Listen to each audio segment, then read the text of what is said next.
We live. All praise to the Most High. Yah, in the name of His only begotten beloved Son. Yahweh Shai Mashiach, Barbershop Chop Session. Shabbat Shalom, family. Shabbat Shalom. We brought the Sabbath on in. It's actually our first Barbershop Chop Session in the world. We actually bringing the Sabbath in. We done switch days at the request of some of the people that come and listen. But Nee, what you gotta say? I see you over there smiling. But I'm just saying, shout out to my sister Urshman for making the house a double. That's right. That's always open the door. That's right. Make sure she feed her brother spiritually. That's right. Her brothers and sisters spiritually. All right. Then we eat, physically and spiritually. May the Most High guide her hand and bless her and increase her. And I look at him. See, he's clowning. And our sister, for y'all to be hating on the women, our sister actually has a gift of discernment. You know what I'm saying? We've had plenty of conversations with as many people that's living and not living no more based off this conversation. You know what I'm saying? Like, look, I'm already seeing your end. You better change up. And then that little joke ain't even coming through here no more. He ain't coming through them doors. Like, yeah. So, shout out to the sister. You know what I'm saying? Yeah. All praise. So barbershop chop session. All praise. I got my aunt Judah Moshe in the building. Yeah. It's a pleasure. I know y'all know this bro right here, man. Hey, but also all praise to the Most High. That's only begotten Son for blessing this brother. He has an increase to his house. Young Judah Israel Junior the second. The second. That's right. Junior the second. The second. Right? Young, hey, let the family know what's up, man. Yeah, man. Just had a little one, whatnot. Judah Moshe in Israel the second. That's right. 9 pounds, 5 ounces, 23 inches. Yeah. He get it from his Uncle Lee back there and whatnot. Big old joker too, man. big old short leg. You know what I'm saying? Most High definitely blessed him, brother, family, and all that. Right. So all praises for the Most High allowing us to come together on Shabbat, go down. We got a few things. We're gonna hit a few parables actually, and then sister gonna talk about some of the attributes of the Most High and how important that is.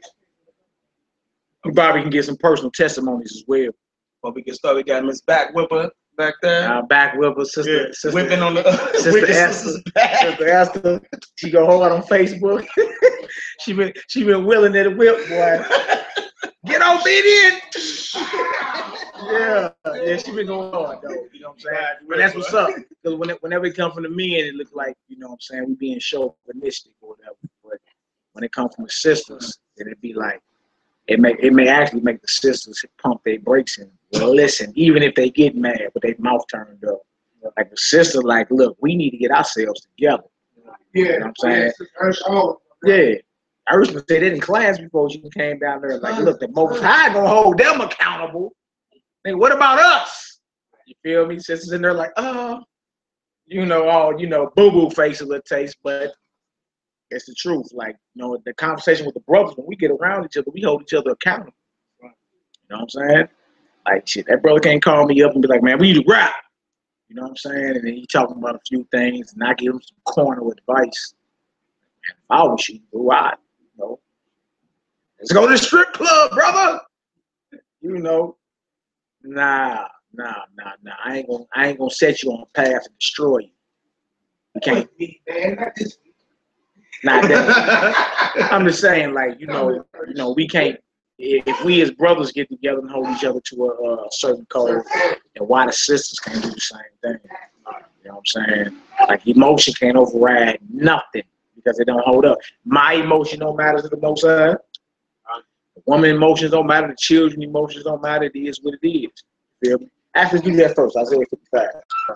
You know I'm going? Like 7 to 11. 7 or 8 to 11. You know what I'm talking about. And let's well, Isaiah 55, like 7 to 11, 8 to 11, one of them. And it's going into how how the Most High think and how he operate. It's not your thought. You can't even understand the Most High with your own carnal emotional reason. That ain't how he get down. And he's not sitting on his throne of pure fire like, dang, that brother don't like my word. Let me change my mind. That's not how the Most High get down. right? It's absolute. So when we say emotions don't matter, we're not going into like we're robots, like we're mankind. So you got certain emotions. You get angry, right? You get over emotional. You get jealous. You get all type of stuff. But in the end, that emotion don't stop what the Most High got going. It don't. You feel me? And that's the best way to really deliver it to our people. We can't water nothing down, man. That's what we do a disservice when you're trying to be politically correct with the scripture. Because the scripture is not a politically correct book. You're going to read something there that's going to offend you. That's going to cut you like, whoa. Right? You're going to read something in the scripture that's going to offend you because of how you've been reared in this society. That's a fact. Male or female. You're going to read something and be like, dang, that's crazy right there. You know what I'm saying? But just because you think it's crazy, do it mean the Most High change his mind when it comes to how he get down? It don't. So when we say feelings don't matter, that's what we mean. My feelings don't matter. I could stop being a believer tonight. Y'all forbid. I mean, I'm good as dead. If I ain't doing the work, then I might as well kill me. I don't have nothing else to live for.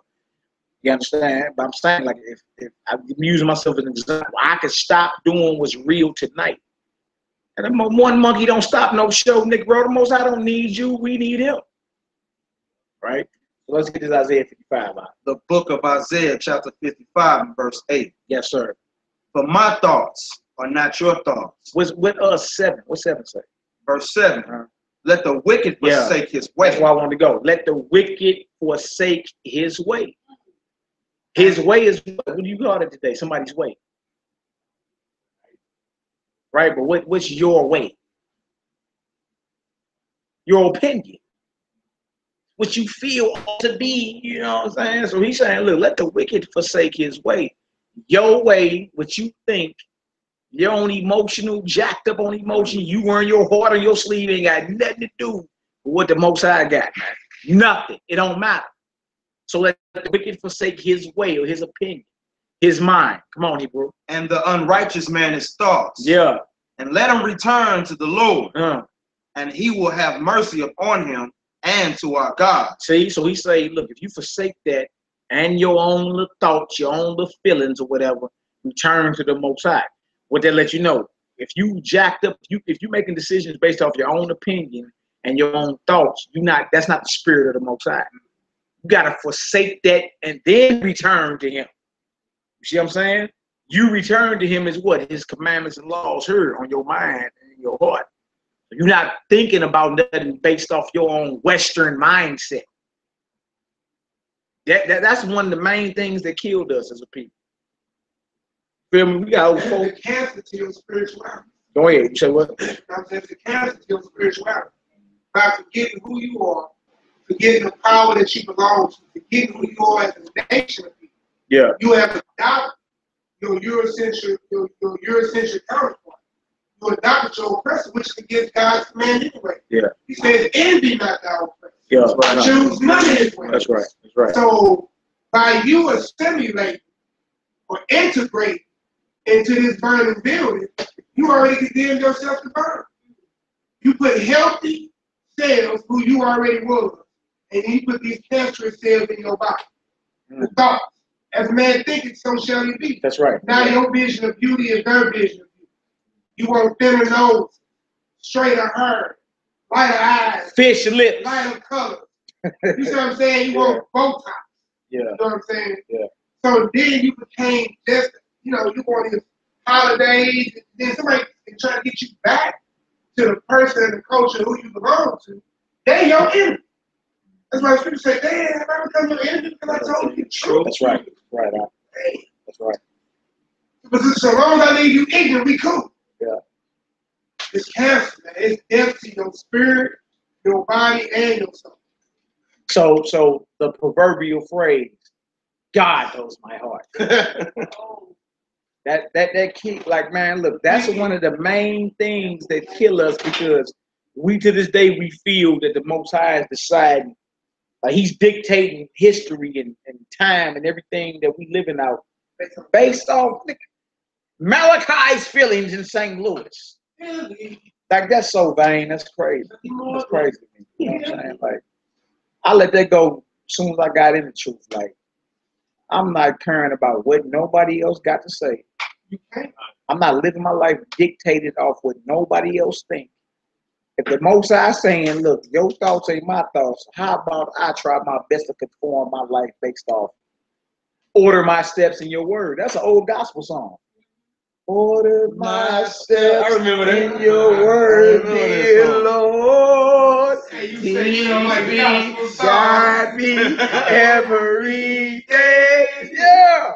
Somebody be going to church. Yeah. I was raised in that deal. But knows the words. You feel me? That's the book of Psalms. It says, order my steps in your word, oh Lord.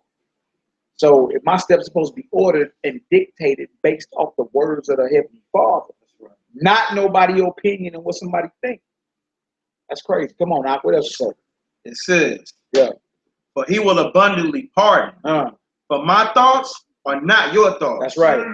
Neither are your ways my ways, saith the Lord. That's right. For as the heavens are higher than the earth, so are my ways higher than your ways, and my thoughts than your thoughts. Verse 10.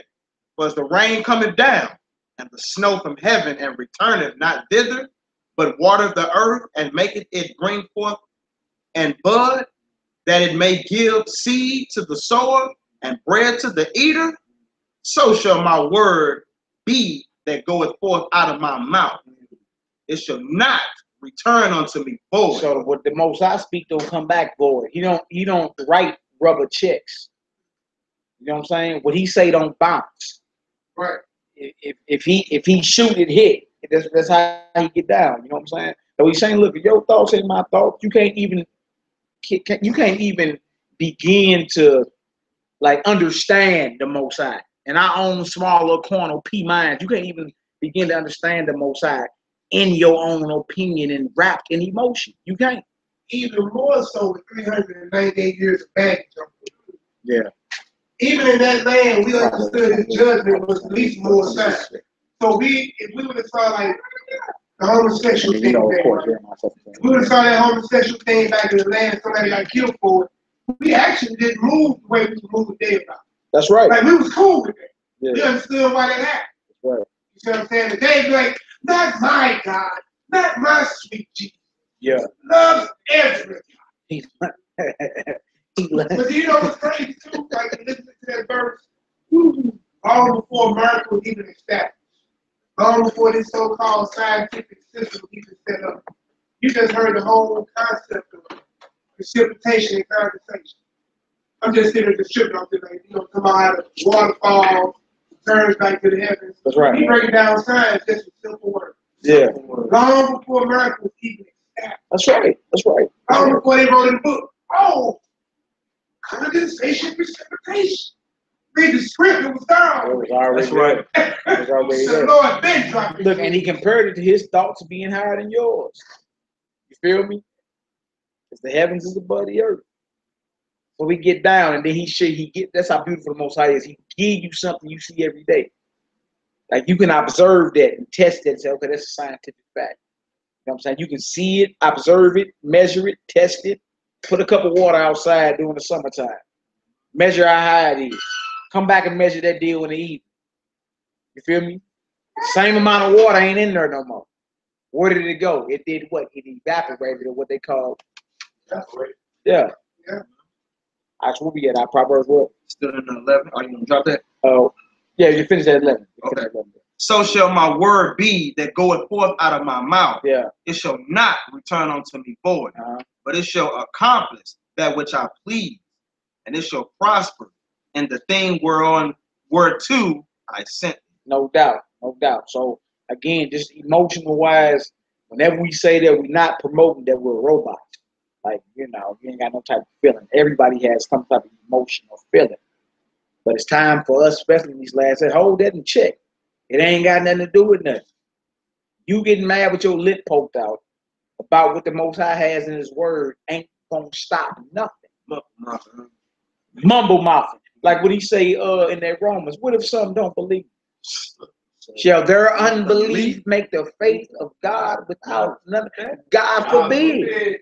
Your unbelief ain't got nothing to do with the Most High stopping what he got going. Nothing. Emotions don't hold up in court. We done seen plenty of folks break down. No, I'm a good person. Judge hit that gap 40 years. That one bro got life we seen the other day. He passed out. Well, the sheriffs and them came and picked him up like, get your ass up.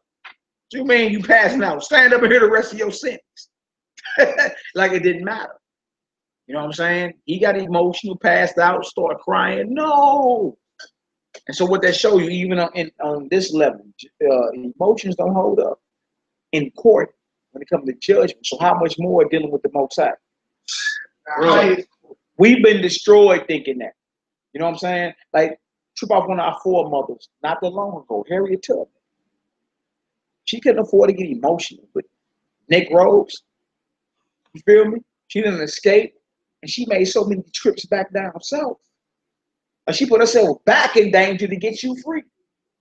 And then when it was a few brothers that got weak in the faith and wanted to turn back, she put the shotty on straight up. Like, I'll body you before I let you go back. See, the mission she was on, she couldn't get emotion. Feel me? At the time, you looking like, oh, you just so harsh. Oh my God, they're gonna kill us. But 100 years later, she's a hero. You see? So again, she wouldn't be a hero at that time. No, at that time, she looked at it as a terrorist or a criminal or a traitor. You feel me? But your actions, if they real, they stand the test of time. So when others years later, generally later, come examine, like, no, that was a stand-up brother or sister action.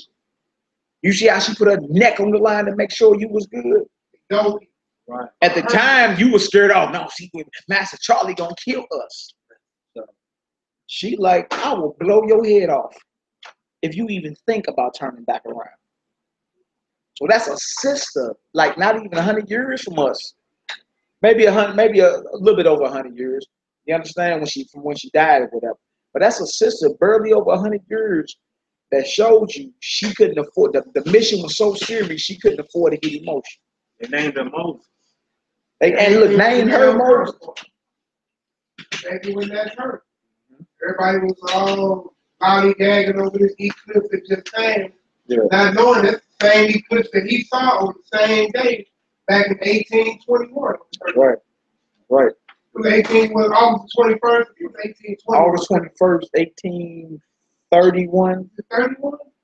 He died in 1831. He was born 1800 and died in 1831. Yeah, he was 31 when he died.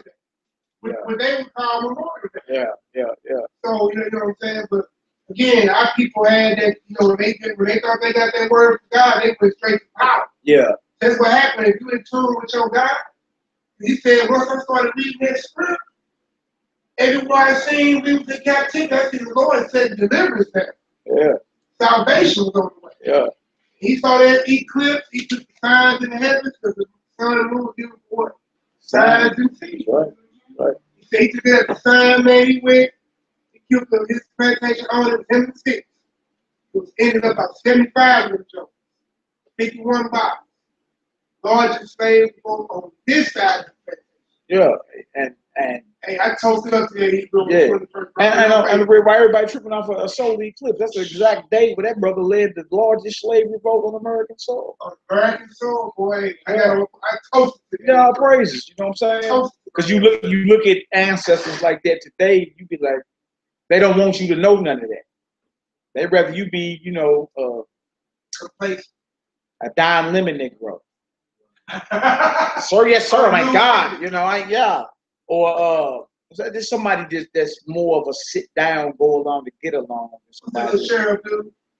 No, my God. Yeah, David Clark. Yeah.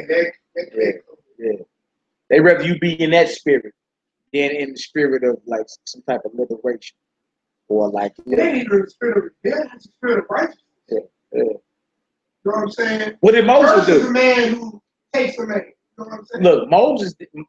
Moses seen an Egyptian getting at his brother and he laid him down. Right. The Most High wasn't mad at him. Most High didn't say he sinned.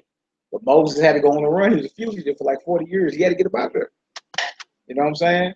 And the trick off that, he did that, and his people still didn't even respect or honor that. So even if you in that type of life, you can't even be expecting that the people in that generation would honor you, because you like your actions will be looked at like you're too radical. See what I'm saying? Harriet Tubman wasn't honored by the people in her generation. Moses wasn't honored by the people in his generation. The Messiah, Christ, he said, man ain't, in his own town, a man ain't got no one. In his generation, people didn't honor that. You feel me? But when you look back and examine men's deeds years later, you be like, yeah, that's what's up. You know what I'm saying? All right, where we at now? Yeah, Proverbs 28, 26. Book of Proverbs, chapter 28, verse 26. Yes, sir. He that trusteth in his own heart is a fool. He that what? He that trusteth in his own heart is a fool. He that trusteth in his own heart is a fool. God knows my heart. That's something else we say all the time today. Heart in Hebrew is lab. You know what I'm saying? Or lab, some people say, whatever. When you look the word up, it actually got to do with your mental, your intellect, your mindset. Not this right here. You know what I'm saying? It actually got to do with this. Out of the heart proceedeth evil thoughts. All right, so he that trusteth in his own mind or heart is a fool. Go ahead. But whoso walketh wisely, he shall be delivered. You'll be delivered if you walk wisely. Walking wisely is according to the commandments, statutes of the Most High. That's what walking wisely is. You'll be delivered if you walk wisely. But if you running around here talking about God knows my heart, you sadly mistaken. Like, your heart is evil. Your heart is evil, according to the script. All right, with Jeremiah 17? Yeah, like book of Jeremiah, chapter 17, verse 9. The heart is deceitful above all things and desperately wicked. And what kind of wicked? And desperately wicked. Joe, what it mean to be desperate? What it mean to be desperate? What that mean? That's that the heart is what is it? It says, the heart is deceitful above all things and desperately wicked. And desperately wicked. So your heart is deceitful above everything you can name. Meaning your mind is deceitful. Remember we just read his thoughts are not your thoughts, right? So he just said your mind is deceitful above everything and desperately wicked. What does desperate mean? Somebody said Job was desperate. What that mean? Like anxious to do something. Desperate. Thirsty. What they call people out here today, he thirsty. She thirsty. You know what I'm saying? So you're anxious to be wicked. Your heart is deceitful and desperately wicked. What is that? It says the heart is deceitful above all things and desperately wicked. Who can know it? Who can know it? Right? Who can actually know his own mindset? So if your mindset ain't the law, statutes, and commandments of the Most High, then at any moment you can go left field. At any moment. We asked a question. Remember I came over Wednesday, and we was asked a question about what's the new covenant and who does it apply to? Remember that? And we went into what it was, right? And then who it applied to, right? But that's important because what we're dealing with right here with these scriptures about the heart. Desperately wicked, who can know it? So that's a heart or a mind that doesn't have the law, statutes, and commandments on it. That's not a heart that's a heart that doesn't. That ain't a heart of somebody that's striving to be down with the Most High. You feel me? Because being down with the Most High, his spirit, his word, the Father, the Word, the Spirit are one. So if you are following his word, you don't want to accord with the Spirit. Yeah. So then you already yielding your members to serve the Most High. It's the same exact thing. So remember what we was asking. We was asking about what is the new covenant and who does it apply to, right? Jeremiah 31, 31, 34. Jeremiah 31, 31 to 34. Then we hit Hebrews 8 and 8 after that. Because this is important. My bad, but look, this is important because we just read the heart is deceitful. Who can know it? He that trusteth in his own heart is a fool. We just read it, right? All right, so that's a heart or a mind that's void of the commandments of the Most High. That's right. That's what that is. All right. So the new covenant, Jeremiah 31. The book of Jeremiah, chapter 31 and verse 31. Yes, sir. Behold, the days come, saith the Lord, that I will make a new covenant with the house of Israel and with the house of Judah, not according to the covenant that I made with their fathers in the day that I took them by the hand to bring them out of the land of Egypt, which my covenant they break, although I was a husband unto them, said the Lord. So notice it says it applies to who? Who's it apply to? I'm gonna make a new covenant with who? Israel and Judah. It didn't even say the whole world. You see how the world got you think, like you run into people today and say, I'm under the new, the new covenant. You hear that all the time. Straight up, bro. And then you ask them, well, what is it and who would apply to? And they have no answer. All that beliefs. Even our elder sister that was sitting right here today, I asked her because she said she has the anointing. You know, the anointing is on her. You know what I'm saying? She had to tell you, huh? Yeah, she had to tell you. But I asked her, I mean, she in the flesh, she's a good sister. You know what I'm saying? She actually sincere. She just offered her text. You know what I'm saying? So I asked her right out the gate, because I know that's what you want. What's the new covenant? Who would apply to? She had to think for a minute. But then the answer she gave didn't line up with what you read. You feel me? And I'm like, look, come on, sister, that should be a problem. It should be a problem because you the one claiming that you're anointed with the Holy Spirit. You feel me? God's Spirit is in agreement with His word. Right. So you should, your answer should have been what this word is saying right here. Oh, yeah. That she was qualified to teach. What else is it? Verse 33. Yeah. But this shall be the covenant that I will make with the house of Israel after those days, said the Lord. Yeah. I will put my law in their heart, the law, their inward parts. The new covenant is the law of the Most High in their inward, in your spirit. It's etched or carved into your spirit. Not on the tables of stone, like Moses came off the mount with the tables of stone. They had it written on. They go from the stones to your spirit. Right up in here. All right, what else to say? It says, and will write it in their hearts. Yeah. And will be their God. Yeah. And they shall be my people. Notice the word heart is there. Just like he said, if you believe in your own, trust in your own heart, you a fool. The heart is deceitful above everything. That's a heart that does not, or a mind that does not have the law, statutes, and commandments of the Most High. That's right. Anybody rocking like that, at any moment they can sail you downriver. Any moment. Feel me? That will be your loved ones. You love them and all that. You know what I'm saying? But if their heart or their mind is void of the commandments of the Most High, bruh, the right deal come through, you sold. Get him on out of here. Yeah, he's right over there. He down there at that building on Saturday with them renegade niggas that believe all type of biblical stuff. Get him on out of here. I'll tell you right where you can find. You feel me? All right, what else you say? Verse 34. Yeah. And they shall teach no more every man his neighbor, and every man his brother, saying, know the Lord. For they shall all know me, from the least of them unto the greatest of them, saith the Lord. But I will forgive their iniquity, and I will remember their sin no more. Notice, so that show you really we haven't fully come into the new covenant. We in transition right now. You ain't under the old covenant, because if that was the case, you would be sacrificing animals on the Temple Mount dealing with Moses. So we're past that, but pushing into the new covenant. So we practicing to inherit the kingdom. You see what I'm saying? Which makes sense, because you can't show up at the game and ain't practice.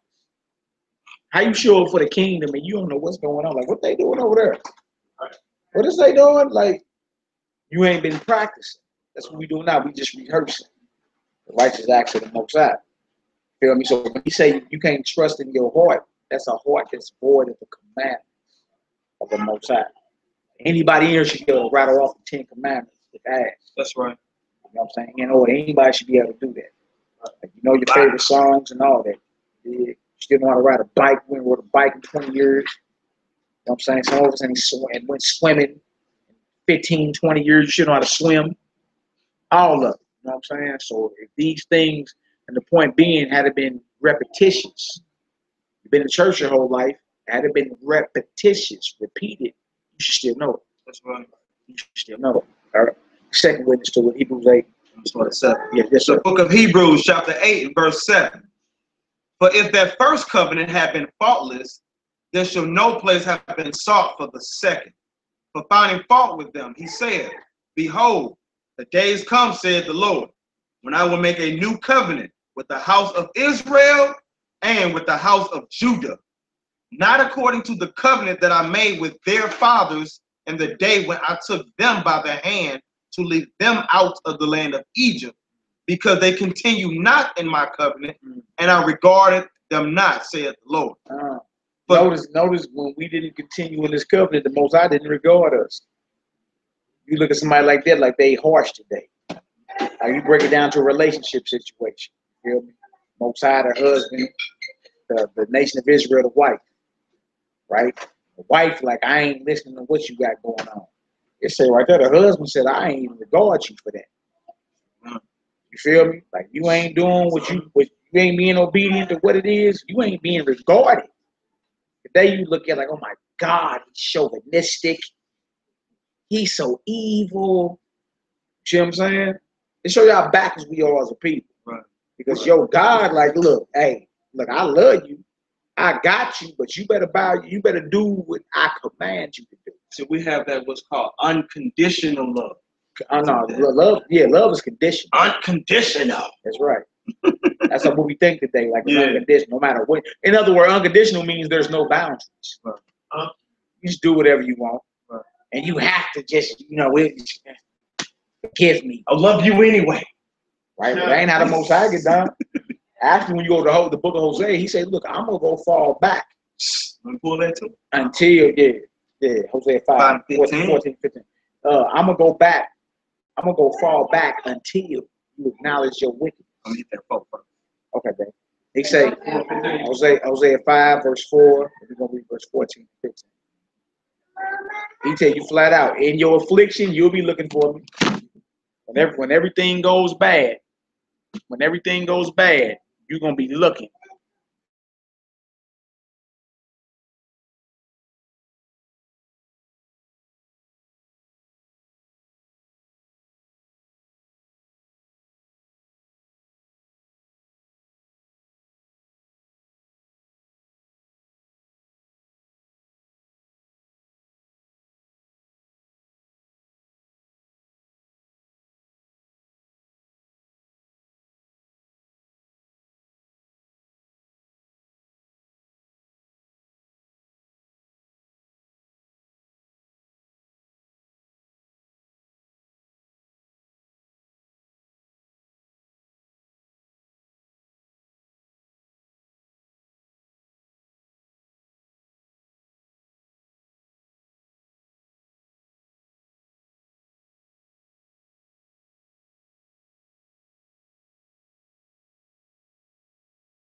I don't know why my stuff's still claiming to be on airplane mode.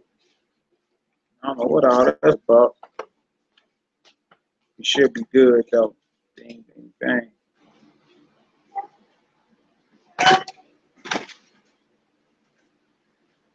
You all good? Yeah. I think we all good. The Moshe Malachi Maccabee. Yahoo. Shabbat shalom. So it's always it's always boundaries. It's always stipulations. It ain't never you doing whatever you want to do. You can't speed down Natural Bridge right here if you want to. Every time me and Nehemiah pull up here to the shop, it's always some police pulling somebody over. And that's showing you can't just do whatever you want to do, man. It don't work like that. No. It never has. It never has. So whenever we start thinking that, you know what I'm saying, we doing ourselves a disservice. Look at Big O. Shabbat Shalom, Uncle O. Uncle O in the building. Obed Israel. Okay. Shabbat Yeah, Shalom. Obed Hey, Shabbat Israel. Shalom, y'all. There's a lot of comments I ain't got a chance to read. Hey, can y'all hear us? We should be good. I think this deal saying I'm on airplane mode right there. But it still say live. We should be straight. All right, bro, where you at? I'm still in. I got the Hosea and the Hebrews. Yeah, let's do Hosea. All right. The book of Hosea, chapter 5 and verse 4.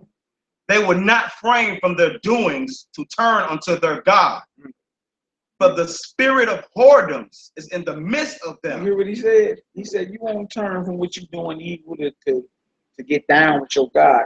The spirit of whoredoms. And look, he ain't even talking physical. Like we so caught up in physical whoredom, you ain't even tripping off spiritual whoredom. Right. If you are a rebel, if you're rebelling against your God, your God calls you a hoe. That don't sound good. Better read Ezekiel 16. It don't even feel good. You feel me? He, as a nation of people, he called us hoes. And we so mad. Oh my God! Not me. I'm virtuous. You in denial, which means don't even know I'm lying. You in denial. Everybody can't be virtuous. The nation of Israel for sure ain't been virtuous. We the most rebellious people on the planet. Man. You feel me? So out the nation, every man or woman breathing oxygen. Come on, if we as a nation are rebellious, how is everybody in the nation virtuous? It don't make sense. We in denial. We know we've been rebelling against the Most High.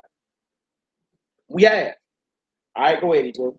It says, they will not frame their doings to turn unto their God, but the spirit of whoredoms is in the midst of them, and they have not known the Lord. Verse 15, I will go and return to my place till they acknowledge their offense. You know what he say? I'm going to go return to my place. I'm going to fall back until you acknowledge that you went against me. So the Most High just don't automatically forgive you for nothing. That's another misconception about him. Right. You can just be evil as all hell now, but I know God knows my heart. I love Jesus. He just gonna forgive me. Stop it. Stop it. If you wrong anybody, you have to go holler at that person. Right? So if you gotta go holler at man or woman to like, look, sister, I tripped. I shouldn't have did that. I was on some other, bruh, I was on some, you know what I'm saying? Please forgive me. Before you can even forgive me, someone has to acknowledge they went off. Somebody was wrong in the situation. You know what I'm saying? Then the healing process can start. Then the forgiveness process can start. So it's the same with our God. He said, look, man, I'm going to go fall back until you acknowledge your iniquity. You got to acknowledge that. Now, how comfortable you feel going to the Most High saying, Lord, I've been a hoe. I done flirted with every God under heaven. I've been doing whatever the hell I want to do. I've leaned to my own opinion, my own way. You feel me? But still, that takes somebody that has some type of level of humility. Our people today will go to the grave before they confess their sins. Our people, my family, boy, tell you, they ain't sinned in 40, 50 years. Old people, sin. You feel me? Got all type of hog remnants around their throat regions. Talking about they ain't seen in 30, 40, 50 years. Be gossiping. You understand? Be doing all type of evil. And when certain calamities happen to them as a warning from the Most High, they don't even consider it. They going through that. The doctor said it's got too much salt in my life, you know. You never consider I'm going through this because I've been going against the Most High. That don't never come across our people's mind. That's how dangerous that church doctrine is. But you're already saved. Once saved, already saved. I don't sin. You feel me? Because if you don't sin, then you can never arrive to the point and confess that you've been evil. You can never arrive and say, look, I need to repent. That's crazy, man. So our people will straight go to the grave without confessing and repenting to the Most High. Please forgive me. Dangerous doctrine. All right, what else to say, Al? It says, I will go and return to my place to they acknowledge their offense and seek my face. In their affliction, they will seek me early. And when you getting all hell put on you, your rear end getting kicked up past your shoulder blade, then you gonna say, "Oh Lord." Feel me? The nigga been evil as all hell and get shot. First person he hollered for is the Lord. Oh Lord. Oh God. You feel me? Why you gotta wait till you being afflicted to call on the Most High? It's a sickness we got, man. We some straight rebels. It'd be good to find out you were Hebrew, one of God's chosen, but then that's the sweet part of it. Then here comes the bitter aspect of it. You part of the people that sold out all the prophets. I go ahead. Deuteronomy 9:24. You have been rebellious against the Lord from the day that I knew you. you hear that? From the day that I knew you, you've been a rebel. That's deep. First Samuel 15, 22. Same spirit. First Samuel chapter 15, verse 23. For rebellion is as the sin of witchcraft. There it is. If you rebelling against the Most High, you might as well be a practicing witch. Rebellion is as the sin of witchcraft. And stubbornness is as iniquity and idolatry. And if you bullheaded, you an idolater. Bullheaded, you an idolater. If you're a rebel, you a witch. You see how the Most High don't play the in-between game? Ain't no gray areas with him. You either down or you're not. Revelation 3:16. You either down or you're not. You either down or you're not. You understand? If you ain't, or even if you try to play like a fence striper, yeah, he spit you out his mouth. The Most High's not dealing with no milk toast Israelites. None. You either down or you ain't down. You feel me? Or what we call fair weather. A fair weather Israelite, got your hands in your pocket, just shooting the breeze, You know what I'm saying? You just, I don't mean to offend anyone. I'm just here just to neutral, huh? Yeah, you're neutral. You have on neutral gang colors. No. Right. That's right. He's not dealing with them. Not dealing with them. They're neutral. So they say. But he tell you, look, if that's how you get down, you're not down with me. You either ice cold or flaming hot. There is no lukewarm. You ever trip off, you try to drink you some tea that's lukewarm. It's nasty. It's nasty. I need my tea hot. You know what I'm saying? Go ahead and get all that, all that broke up in there. Drink some lukewarm tea, you be ready to pour it down the drain. All right, come on, Israel. What's up? The book of yeah, that's right, bro. Good point. The book of Revelation, chapter 3, verse 16. Yes, sir. So then, because thou art lukewarm and neither cold nor hot, I will spew thee out of my mouth. You hear what you said? You're gonna get spit up out his mouth because you play in the gray area. You're a fair weather Israelite. Right? Everybody should be fighting to not be that. You don't want to be no fair weather, Like I'm not here to cause no problems. I'm just here just to feel like you should always be aiming to make your people think, get better. You know what I'm saying? To check themselves. That's how you should be. That's how you should be. It should never be like, everybody likes you because you're neutral. You know what I'm saying? You should always be trying your people. Like, why you act like that? Think, why do we do that? Like, you should always be trying and testing your people. Because you love them. Right? If you lukewarm, if your people are lukewarm, Most High ain't dealing with them. You got something to do. Luke 6:46. Good one. Why you call me Lord? You don't do what I tell you to do. What it say out? And why call ye me Lord, Lord, and do not the things which I say? You don't even do the things. I'm the Hebrews. Michael now. By how you call me Lord, but you don't do what's commanded of you.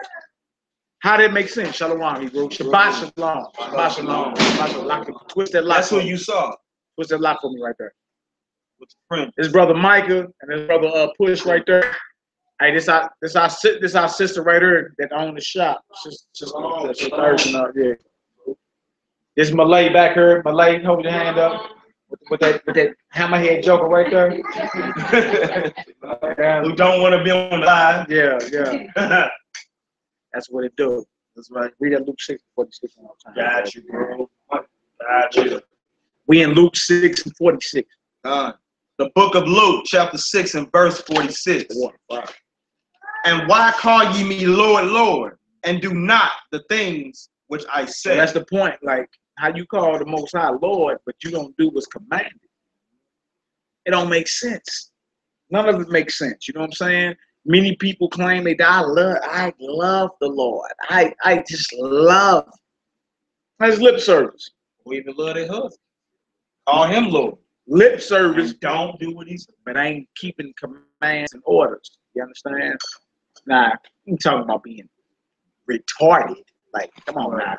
Most I give you common sense for a reason. If he told you jump off the Empire State Building, you know better. Like, come on now. You feel me?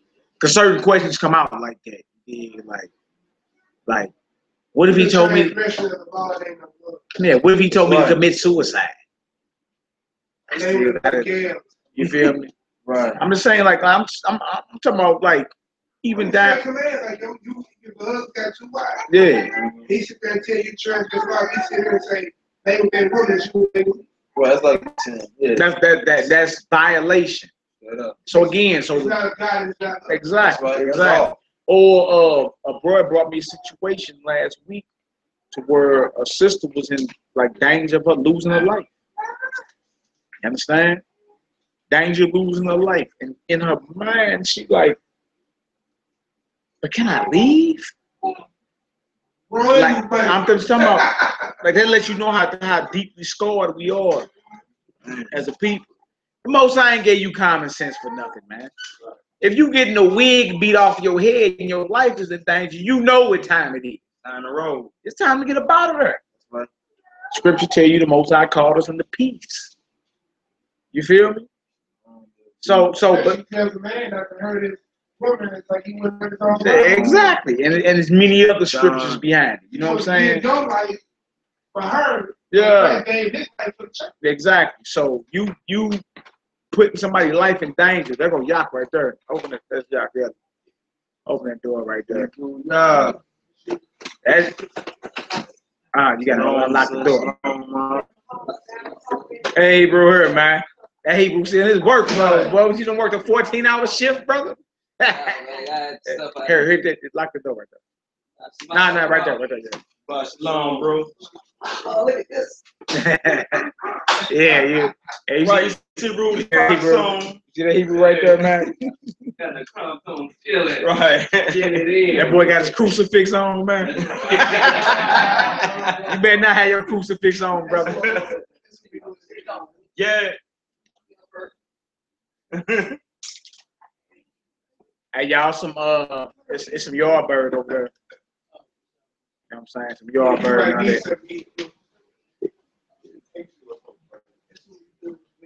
You rude. Yeah, you all good, Aki? All praise.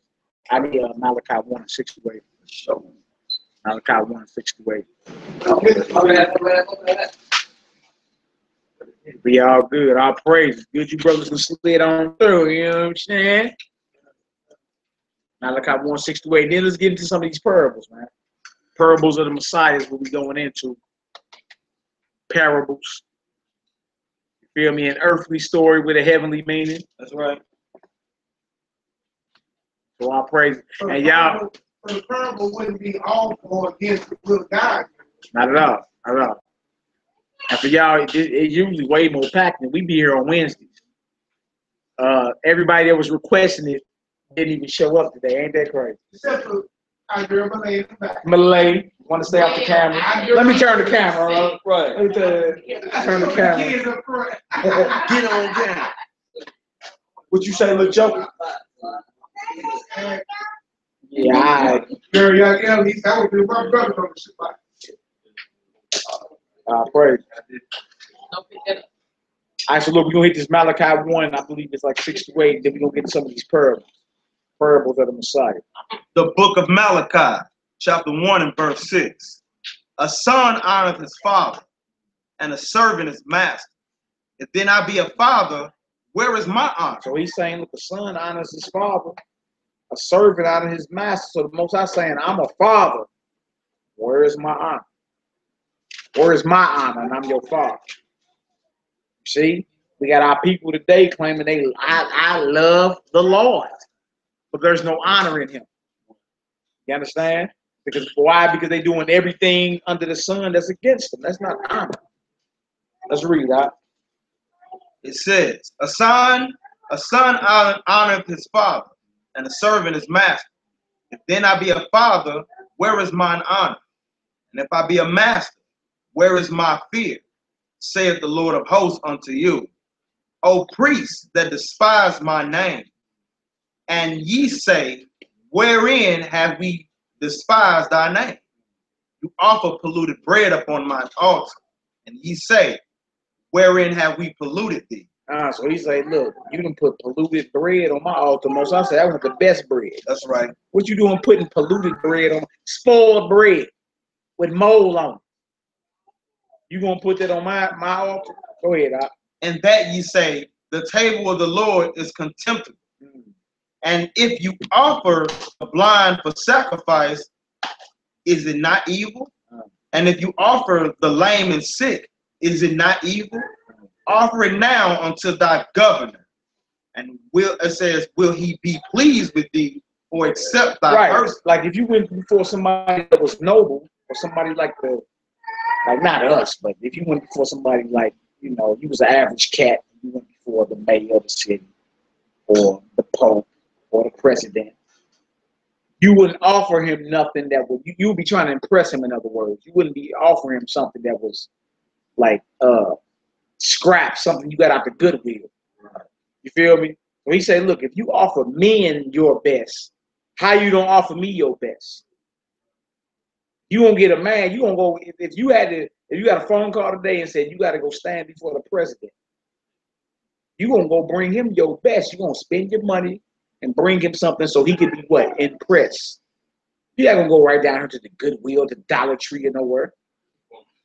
Get him something you can buy with 4 quarters. And again, I'm talking about people that's, you know, in the corner. Like me, I wouldn't show up before, you know, none of your dignitaries. But I'm just saying, if you was in the world, your mindset would be, dang, the president just rang my phone. I want you to come holler at him.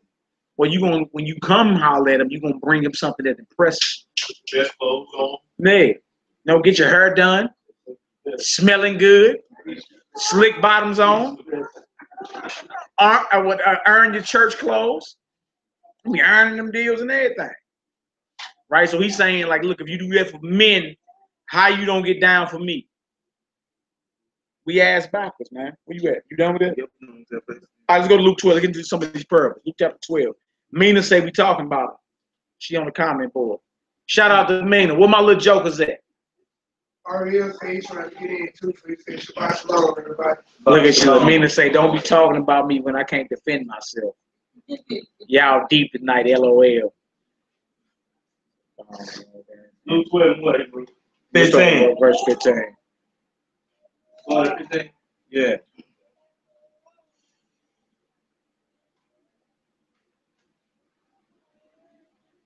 Praise. Shabbat Shalom, family. Let's get it done. Right. We'll get into some of these parables too. Parables is where it's at. That's right. The book of Luke, chapter 12, verse 15. And he said unto them, take heed and beware of covetousness. That's right. For a man's life consisteth not in the abundance of things which he possesses. Now look, Paul's right there. That's deep. He say, take heed and beware of what he say? Of covetousness. Covetousness, which is what? What's covetousness, Mike? Like less than that. Yeah, that's what it is. Like it ain't even like, all right, well, he got a big house. I can strive to get me a big house. It ain't even that. It's like I want his house. Right. I'm gonna do whatever they say. Yeah, I'm gonna do whatever. You feel me? So the Messiah say, take heed and beware of covetousness, because your life don't consist of the abundance of the things that you have, that you own. That's flip side of what this society teaches you. You feel me? The more you got, the better off you are. He's successful. Y'all know how that goes, man. You feel me? God forbid you was driving and then, 6 months later got to catch a ride somewhere. Or you on the bus, right? You a weak-minded Negro, that'll break you. You understand? But if you're somebody that really don't care like about none of this material stuff, you like, hey, the Lord giveth and the Lord taketh away. Hey, all praises. Let's keep doing His work. You know what I'm saying? So, but the Messiah says something key right there. Your life don't consist of the abundance of how many material possessions that you own. That's not your life, right? So let's keep reading. He break it down deeper. Go ahead. Verse 16. Yeah. And he spake a parable unto them, saying, Beautiful. The ground of a certain rich man brought forth plentifully. And he thought within himself, saying, what shall I do? Because I have no room where to bestow my fruits. And he said, this will I do. I will pull down my barns and build greater. So look, his mindset is what? You a business owner, right? So if the opportunity comes to expand, time to expand, right? So that's what he's thinking. He's thinking carnival. You understand? And look, expanding your businesses on this side ain't nothing wrong with it, right? But we're gonna go into his mindset. Like, what was he really on? Right? Let's read, bro. Verse 18 again. Yeah. And he said, this will I do. I will pull down my barns and build greater, and there will I bestow all my fruits and my goods. And I will say to my soul, soul, thou hast much goods laid up for many years. Take thy ease, eat, drink, and be merry. You hear what you say? Like, you good. You understand? Like, you ain't worried about what we all worried about. Bills and, you feel me? This bill's short and I got to do this and I pay this bill this month and that bill. He ain't worried about none of that. Yeah, this 401k and everything. Yeah, he's straight. He ain't worried about your worries you got. He's straight. But take your ease. Eat, drink, and be merry. All right, go ahead, Hebrew. But God said to him, thou fool. Thou who? Thou fool. That means you lack wisdom. That's someone that's void of wisdom. He got riches. Feel me? Bills paid up for years. He ain't tripping off none of that. So in the eyes of man, he's successful. But in the eyes of the Most High, he's a fool. He's a fool, like the orange pervert, Donald Trump. What you call him, Hebrew? The orange pervert. And it's crazy because he's a billionaire heathen. You can't tell him nothing. Nothing. He gonna take, look, whatever. Another reason why he got the way he is in the White House, why he moving more different than any president y'all ever saw. Because he already was the president as far as how you say it. He's a billionaire. The paycheck he gets from the White House ain't enough because of his fuel costs and his traffic. He used the money from the White House he made as the president to pay tax. Y'all can have that back. Tax. Yeah, he's arrogant heathen. He ain't worried about nothing, right? But that which is esteemed in the eyes of God, esteemed in the eyes of man is an abomination in the eyes of the Most High. Push, you want to grab it for me? Grab Luke 16:15 for me. Go ahead, bro. Verse 20 again. But God said unto him, thou fool, this night thy soul shall be required of thee. Ooh. Then whose shall those things be which thou hast provided?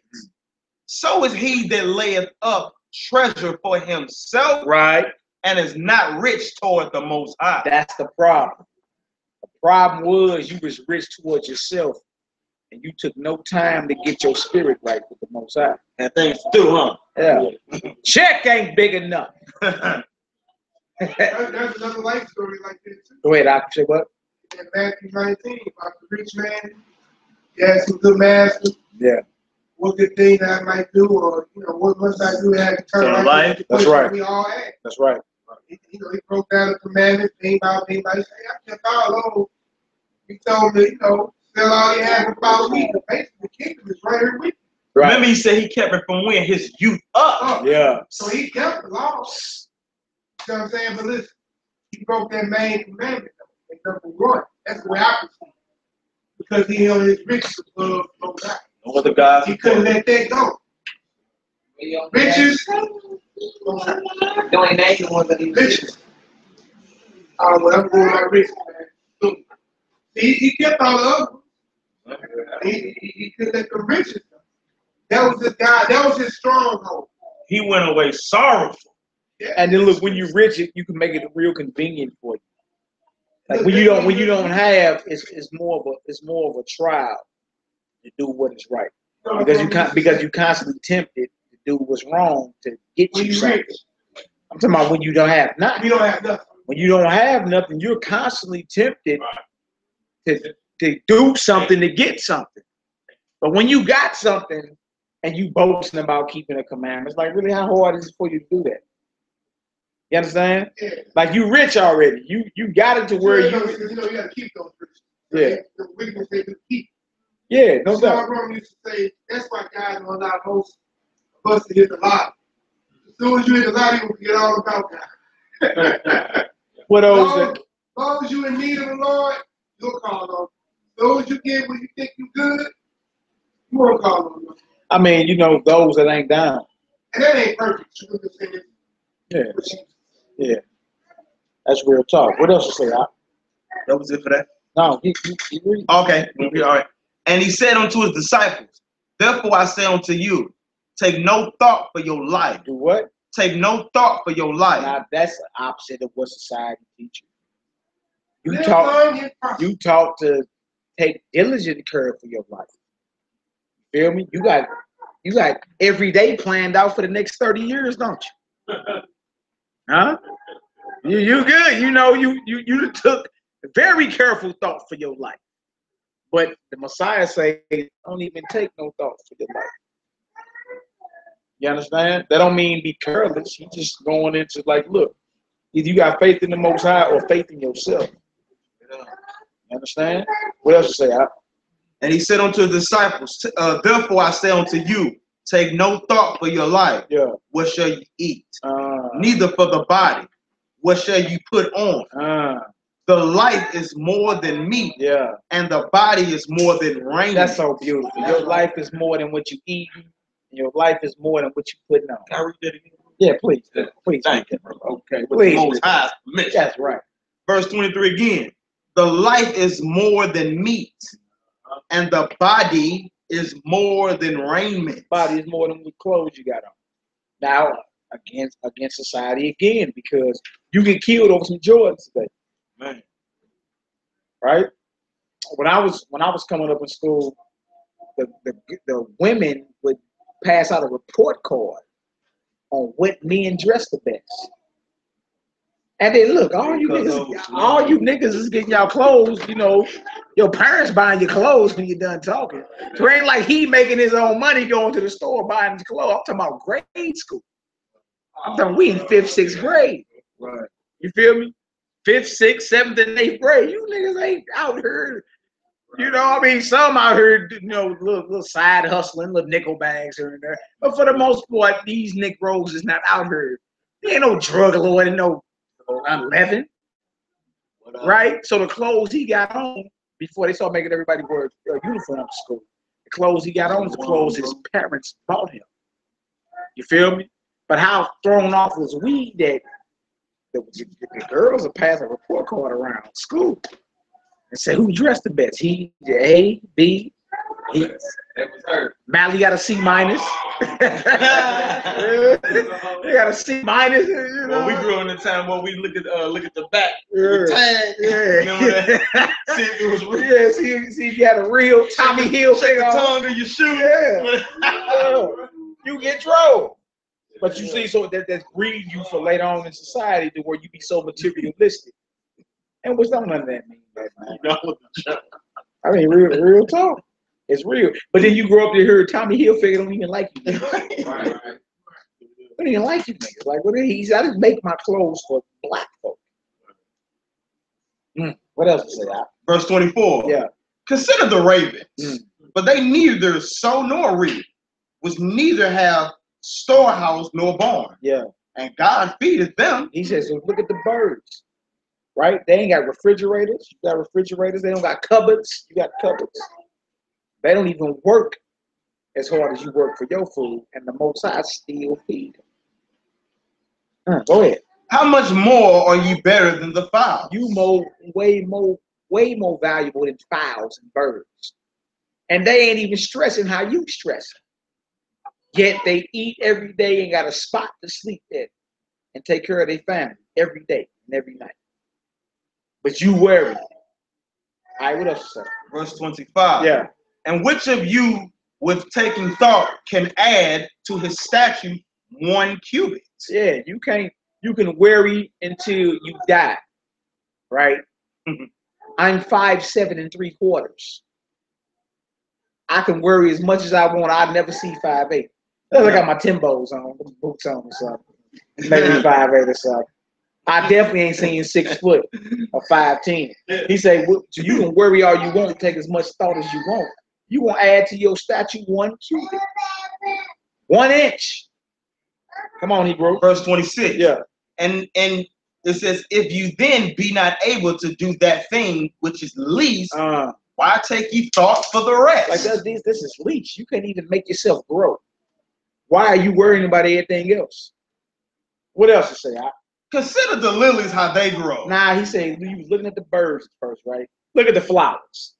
There's flowers right outside this door right here. Right, go ahead. Consider the lilies, how they grow. Yeah. They toil not, they spin not. And yet I say unto you that Solomon in all his glory was not arrayed like one of these. Look at the flowers. Look at the lilies. Solomon in all his glory wasn't decked out like these flowers right here. Oh, these flowers look better than Solomon in his heyday. And they don't work nowhere near as hard. They don't even work how you work just to clothe yourself.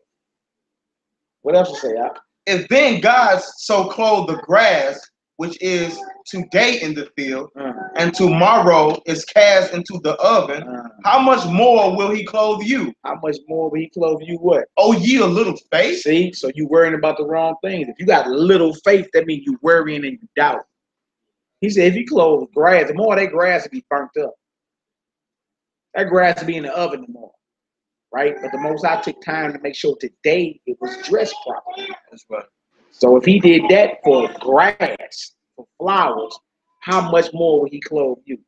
You are more valuable than flowers and grass.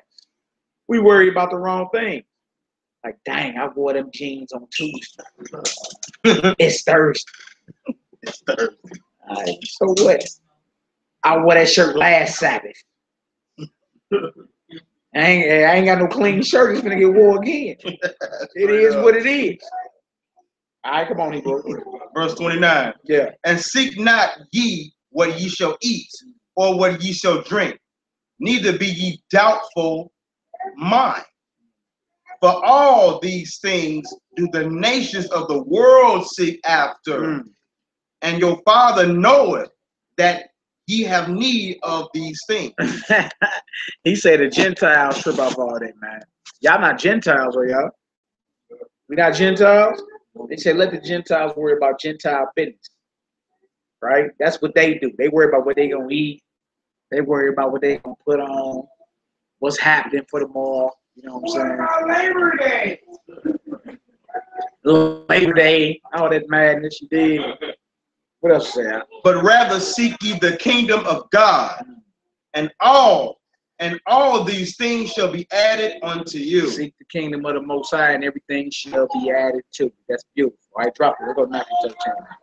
That's the one. That's the one you like. Yeah, that's the one I like. That's that prosperity right there. Right. Hey, dude, we try to make Good Joe trying to bookmark. Read the chapter. Read the whole chapter. Good Joe. Read all Luke 12. It's for Melly. We'll read the whole chapter. Read the whole chapter, good Joe. Yeah, man, you tripping, man. Man, I'm reading speeches. I'm like, yeah, that's good. Like, read the whole chapter. Man, read the whole chapter. Read the whole chapter, man. I ain't reading this chapter.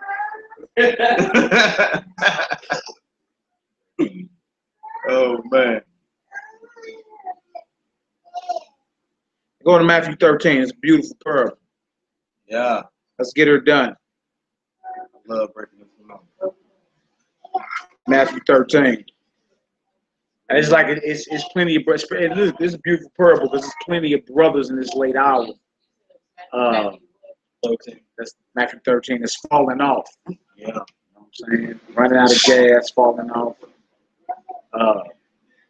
I had put a post up on Facebook by the brother that a lot of folks came to the truth on this video.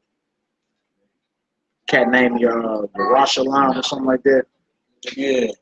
Man, I know you talking about. He used to make some videos, you know, he had a large following. But it's a sister that sent me his response about the whole Israelite movement in my email. She was like, look, check your email. So I was like, man, this cat used to be going hard. He didn't even mention it the Most High no more. That's the one who used to make the Bible and rock? Yeah, him like that. Yeah. And so I put a video up. He was talking about aquaponics, growing flowers and water. And he just looked weird. You feel me? Lost all this weight, lost all type of stuff, right? I put a video of like, look, dude used to go hard, but he, you know, kind of fell off. It was a mixed post. Some people like, oh, y'all hating on him. Maybe he just trying to get his money, you know. So while I posted it, his sister hit me in the inbox and said, look, check the email. She got a response out of it, right? Response long as a mug. I got my email, long as a mug. She's like, look, this is his response. He actually said share it on Facebook, but I didn't want to do it because of some of the new people who may have watched this video just got woke up. You know what I'm saying?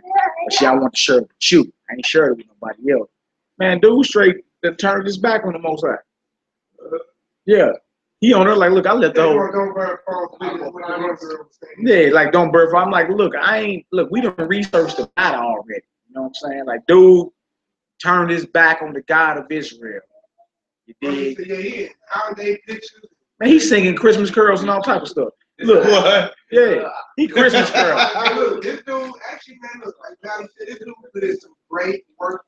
Yeah. Like, he broke a lot of people up. Now look, guess how long he was in the script. Guess how long? What you think? Give him his decade. 15 years? His decade. Say a decade, what you think? About 3 years. 3 years? What you think, Sid? 2 or 3 years? What you think? 7, maybe. He was in the truth 6 months. Wow. 6 months. He left the Israelite belief 2 years ago. His video still waking up brothers though. You feel me? Somebody gave him a good script to read. You know, somebody, I don't know. No, what it is, what it is, we about to read about them seeds. Yeah. Oh, yeah. Parable of the seed. That's exactly what happened to this brother. You know what I'm saying? And so a lot of people like, well, no, you know, just, you know, pray. Like, look, when you read the email that I got, it ain't no praying for him. He didn't straight turn his back. He's like, look, I'm good on any of that. And he's so like 930 nonchalant. Like, look, if what you got is the truth, why you ain't spreading it? It's not my job to even tell you. Find out for yourself. That's the attitude he got. I'm like, what kind of madness is that? Like, nigga, if you got the truth, spill it. That's right. Like, what you got? No, I don't want to change anyone's mind. Right. Research for yourself and find out for yourself. That's exactly what it is. It's a cop-out. But in there, he reveals that he left the Israelite movement 2 years ago, and he was only in the truth 6 months. But gained the largest YouTube following, like, in history, that quick. Because he was one of them brothers that was, like, real articulate. Eloquent in his speech. You know what I'm saying? He sort of spoke with someone. We a little rough around the edges, let's tell you. You might hear a little. You might hear a word that offends you every once in a while. Like, we not like, we not boo-boo mouth Hebrews. We don't just. Like the damn fool I heard, oh, cursing again. Yeah, something like that. You know what I'm saying? Like, you hear something like that, and you be like, oh my God. But look, brothers been hand to the plow. Some brothers in there well over a decade. You know what I'm saying? And with your beliefs, see, that's the test of your character when your faith can be tried. The bottom line. What's that deal? Shabbat Shalom. See, the test of one's character is when what he believes, he can sit in the hot seat and take them fiery darts. You understand? And then explain what it is he believes. Like, that's the test of one's character. That's the test of one's character. Not that you can reinvent yourself every time somebody proves you wrong. Like, what you believe is the truth, you should be able to sit right in the hot seat, take them fiery darts, and still in the end endure and still have the same type of faith. You know what I'm saying? Because you can studied up and all that. Problem is, he ain't studied up. You feel me? In this age of social media, everybody's a priest. You either YouTube overnight and get so much information, you don't know, but if you don't got no filter, you don't know what's right information and what's misinformation. Google's not a scholarship, right? It ain't. You dig? That's what happened to that brother. That brother turned his back on the Most High. You feel me? And I got the email, like straight up. And I was going to post it, but I'm like, I ain't going to post it because it may be some new fresh fish on there that just woke up off his videos, not knowing he's a naysayer. So but the brother said he served his purpose. And then the Most High done with it. Now that's scary. Man. That's scary. If the Most High is ready to cash your chips in, like, look, yeah, I just use you for a certain season. You still going to the lake of fire. That's scary. May the Lord allow us to continue in His faith and in His walk. That's right. That's right. Telling it's a serious thing. Man. You feel me? Some people are denying, like, oh, no, brother, maybe he's just getting his life together. I'm like, look, I know y'all don't know. So, you know, I give some of y'all the benefit of the doubt. I got the email. As long as a mug. He said he ain't want nothing to do with none of that. None of the Bible, Israelite, God of it, nothing. Nothing to do with none of that. I found truth. I'm like, well, hold on. Maybe he finna, okay, what do you got? I'm scrolling. I'm getting my thumb on. What does that got? Like, it's not my job to tell you. Yeah, that means you ain't got nothing. You feel me? You done ran into something, you ain't know how to defend it. And that's why the scriptures say a novice is not supposed to be teaching. Everybody's not a teacher, man. I was just going. Sometimes you might know what you know. It might not even be all knowledge. You might, and a lot of us ain't meant to be in front of people to talk. Yeah. Everybody ain't doing that. You see what I'm saying? But know what you know and know what you know, so you don't lose your salvation. Don't get into those type of things. You should know all you about the script. You might want to get your truth, but if you know you can't defend your position, stand down and just chill. You know where you at. And if somebody out there say, we I think a little different, but y'all go ahead, you know. But you always have to be in position to defend the truth. No, I'm saying that everybody Fuck can't. your position, but you have to defend the truth. And you can't just let, you know what I'm saying, some Negro walk past, you know what I'm saying, speaking some blasphemy ass shit. You know what I mean? Jude 1:3. Yeah.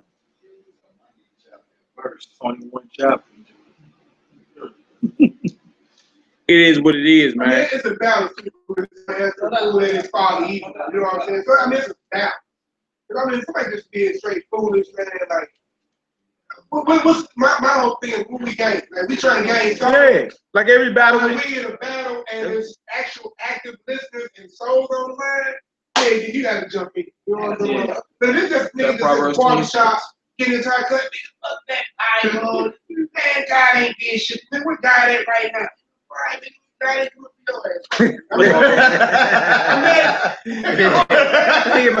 That nigga get him blocking. Man, like, look, even now you can set up this, and you got people that's really trying to learn the script. Right. He came in here talking that monkey mouth shit. Oh, that's going down. I'm saying, Lucky you don't get this. but look, Especially if you call your little brother. I'm just saying, like you just, as you grow, you have a discerning spirit on what battles to pick and what not to pick. Right. Like, I don't, bro, look, I'm not on Facebook. I'm not on Facebook lip wrestling with no Negroes. Niggas want to argue about if the keyboard Israelite nigga, yeah, Negro want to argue. Who's Esau? I'm just saying. We know the keyboard Israelite. He said, worth over 1,000. So what is you talking He about? said, I ain't keep on this. I'm like, man, I'm not gonna argue with you, Nick Rose, about. Man, look, is the Earth globe or flat? Man, look, I'm not even getting into this debate. Which one of you niggas finna catch a spaceship to space and look back at it and take a picture?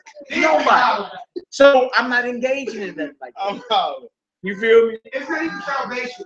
Who's Esau? Somebody want to argue over if Esau's the herbs, even though we can break that off real quick and show you. Right.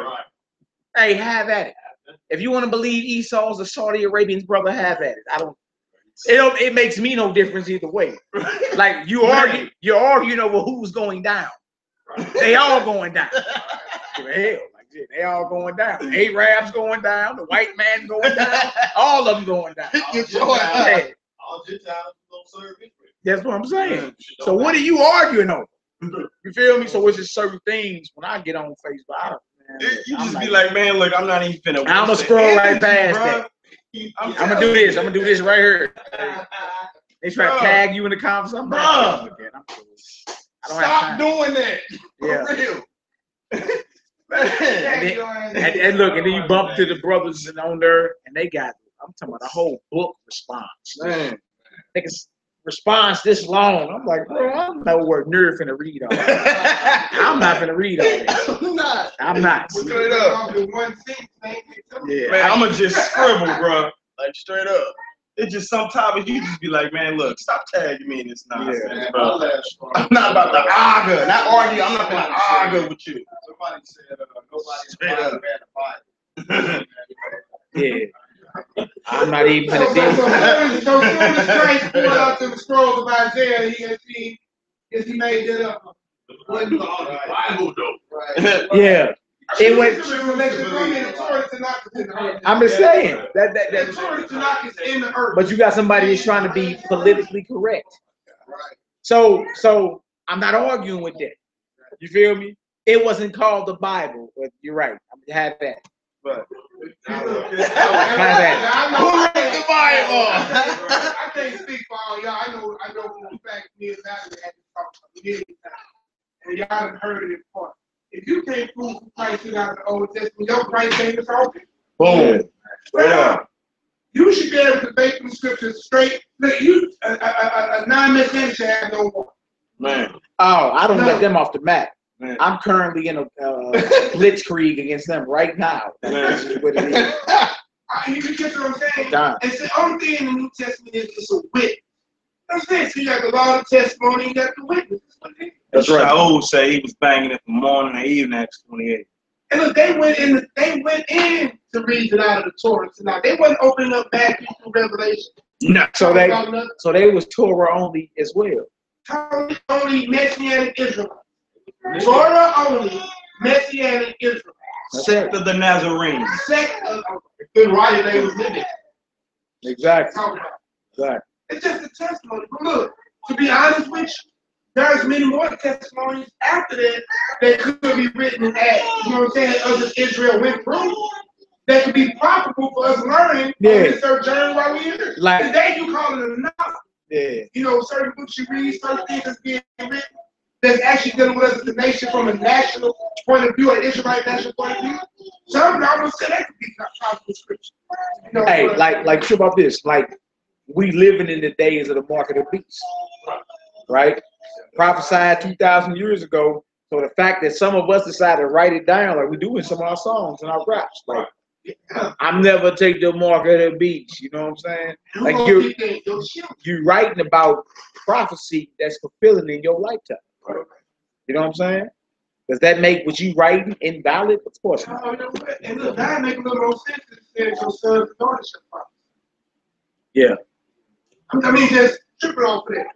It's in their music. That's how they are. That's the way they speak. Yeah, that's what it is. All right, so look. None for you, bro. Where we at, Aki? We in Matthew 13. Sight. We in Matthew 13. They said a boy eat shrimp fry. Right, y'all know better than that. Call it roach butter. Hey, man. You ain't right there, Bob. Right. One of them he's like, see? Bro, ain't no one knows to cry. They like, see? Right. Judas all off. Yeah, boy, you Man. right. From the joke. All right, where we at, Hebrew? Matthew 13. Let's get it done. Matthew Right, 13, so verse 1. The book of Matthew, chapter 13, verse 1. The same day went Jesus out of the house and sat by the seaside, and great multitudes were gathered together unto him, so that he went into a ship and sat, and the whole multitude stood on the shore. Now, trip off of it. He going to a ship to teach. You got multitudes standing on the shore. So he couldn't have been speaking like, hey, how you doing? What's going on? But he had to be speaking with some major authority to go into a ship, go out into the little river a little taste, you know what I'm saying, and then speak to the people. Minus microphones. No microphones, no wireless mics, no surround sound speakers, right? Let you know with authority how he was speaking and commanding, teaching, right? All right, what it say? Verse 3, 11 to Micaiah. And he spake many things unto them in parables, saying, Behold, a sower went forth to sow. And when he sowed, some seeds fell by the wayside, and the fowls came and devoured them up. Verse 5. Some fell upon stony places, where they had not much earth, and forthwith they sprung up, because they had no depthness of earth. Verse 6. And when the sun was up, they were scorched. And because they had no roots, they withered away. And some fell among thorns, and the thorns sprung up and choked them. But other fell into good ground and brought forth fruit, some 100-fold, some 60-fold, some 30-fold. And which our people could relate to because we were what's called a husbandman, which is a farmer. A husband is someone that plants seeds. My hubby, my husband, he's someone that plants seeds. You know what I'm saying? So on your way to plant seeds, some of them seeds will fall out your satchel. Some will fall by the wayside. Some will fall on stony places, thorns. And some would make it to good ground. Like that's your intention while you want to plant seeds. You want your seed to take root in fertile ground. But on your way, look at him smiling. But on your way, seeds are popping out your satchel. You feel me? Every seed that you carry to fertile ground don't make it. Right. That's the whole point. All right. Verse 9. Who have ears to hear, let him hear. Yeah. For that now. Keep going. Okay. All right. Verse 10. And the disciples came and said unto him, Why speakest thou unto them in parables? Good question. Come on. He answered and said unto them, Because it is given unto you to know the mysteries of the kingdom of heaven. He said unto you, the disciples who I chose, I gave you the mysteries of the kingdom of heaven. Why you speak to them in parables? Because I gave you the mysteries. But what is a mystery? What's a mystery? Y'all get it. What's a mystery, y'all? Mystery is something that is you don't know, like you gotta figure it out. In short words, hidden. There you go. It's something that needs to be searched out. Hidden truth. Yeah. The mystery. We say I gave you the mystery. How he talking though? How he talking? How he talking? I got a little fuzz on top, man. I'm making it come back. But like the girl said, hidden truth, but something that need to be searched out so it can be revealed. We told the disciples, I didn't gave y'all the mystery. To what? To the kingdom of heaven. That's major. And it should be bearing fruit. Yeah, I done gave y'all the mysteries. Whatever you needed to search out to find out the mysteries about what's coming, I gave it to y'all. What else it say? It says, He answered and said unto them, Because it is given unto you to know the mysteries of the kingdom of heaven. Yeah. But to them it is not given. But to them it is not given. So the mysteries ain't given to everybody. See? The mysteries of the kingdom of heaven ain't given to everybody. only given to a few. All right, that's the truth. So you should count yourself blessed that you know a little something. The little that we know, we should be thanking the Most High for that. You know what I'm saying? Like, it's not a light thing. You straight got the jewels to cash into the kingdom. The little that we know, we don't even know much. But the little that we know, that's major league. That's right. Because the richest banking family in the world can't buy what you got. You can't buy mysteries. You can't buy them. They got to be given to you because you were diligent. You got to be chosen to receive. All right, that's major right there. But even though you may have a lint in your pocket, it may be a little more month than money. You know what I'm saying? You may be living from paycheck to paycheck, right? What you got, they can't buy. So what you got is invaluable. It's price. It's what's called priceless. That's right. Right. So never look at this truth like it's you insignificant out here. The fact that you in the truth and know the truth, major. Yeah. You're exactly right. They want your input reports. They want to jack your melanin about all them organs. Straight up. Yeah. Them heathens know what they doing. Melanin sells for more than any drug on the market right now. A gram. There ain't a drug on the market sale for that. We ain't talking about we ain't talking about an ounce. Yeah, he talking all that, but you know, whatever. But I'm saying we ain't talking about an ounce. We talking about a gram. We talking about something you do like this, like you pick up with the tip of your finger. Between $375 and $450 a gram.